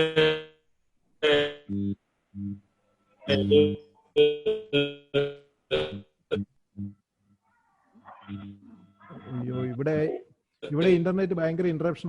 ജോസി പറഞ്ഞ ഒന്നും കേട്ടില്ല സത്യത്തില്. ഞങ്ങളുടെ കൂട്ടായ്മകളിലേക്ക് കൊടുക്കുന്നുണ്ട്, കുഴപ്പമില്ല. ഇതിന്റെ കാര്യങ്ങൾ മരിയോളജി ക്ലാസ്സൊക്കെ നമ്മുടെ കൂട്ടായ്മകളിലേക്ക് കൊടുക്കുന്നുണ്ട്, കുഴപ്പമുണ്ടോന്ന് ചോദിച്ചാൽ ഒരു കുഴപ്പമില്ല, കൊടുക്കണം. കഴിയുന്നത്ര ആൾക്കാരെ പങ്കെടുപ്പിക്കണം. കാരണം പലർക്കും ഇതിനെക്കുറിച്ച് അറിയില്ല. സത്യത്തിലേ ഇത് എല്ലാവരിലും ശരിക്കും നമുക്ക് എത്തിക്കേണ്ട ഒരു സാധനമാണ്. കാരണം ഇതുകൊണ്ട് ഇഫക്റ്റ് അത്രയധികമാണ്. അപ്പോൾ അതിന്റെ കുറച്ച് കാര്യങ്ങൾ കേട്ട് കഴിയുമ്പോഴേ നമുക്ക് മനസ്സിലാവുകയുള്ളൂ ഇത് എത്രയധികമാണ്. മാതാവിന്റെ മഹത്വം ശരിക്കും വെളിപ്പെടുത്തപ്പെടാൻ പോകുന്നേ ഉള്ളൂ. നമുക്കൊക്കെ അതിന്റെ ഒരുതരം മുന്നണി പോരാളികളായിട്ട് നിൽക്കുകയാണ് നമ്മൾ. അത് എങ്കിൽ പോലും അത് എല്ലായിടത്തും കഴിയുന്നത്ര സ്ഥലങ്ങളിൽ എത്തിക്കണം. ഞാൻ ആ ബ്രോഷർ അയച്ചത് കിട്ടിയല്ലോ അല്ലേ? അത് മലയാളത്തിലും ഇംഗ്ലീഷിലും ഉണ്ട്. അതിനകത്ത് അതിന്റെ അടിയിൽ ആ ലിങ്ക് കണ്ടല്ലോ, ആ വീഡിയോയുടെ ആ പടത്തിൽ ക്ലിക്ക് ചെയ്താൽ ഓരോ ദിവസവും ക്ലാസ്സിലെത്താം.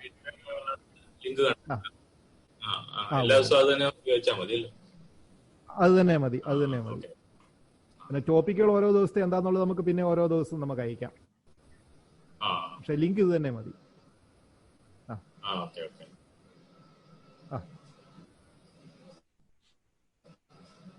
എന്നാ കഴിഞ്ഞെങ്കിൽ നമുക്ക് ആർക്കെങ്കിലും ഒന്ന് പ്രാർത്ഥിച്ച് നിർത്തിയാലോ?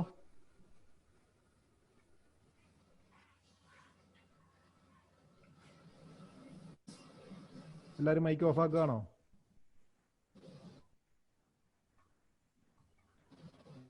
മൈക്ക് ഓഫ് ആക്കാത്ത ജോസി മാത്രമേ ഉള്ളൂ. എന്നാൽ ജോസി തന്നെ പ്രാർത്ഥിച്ചാലോ?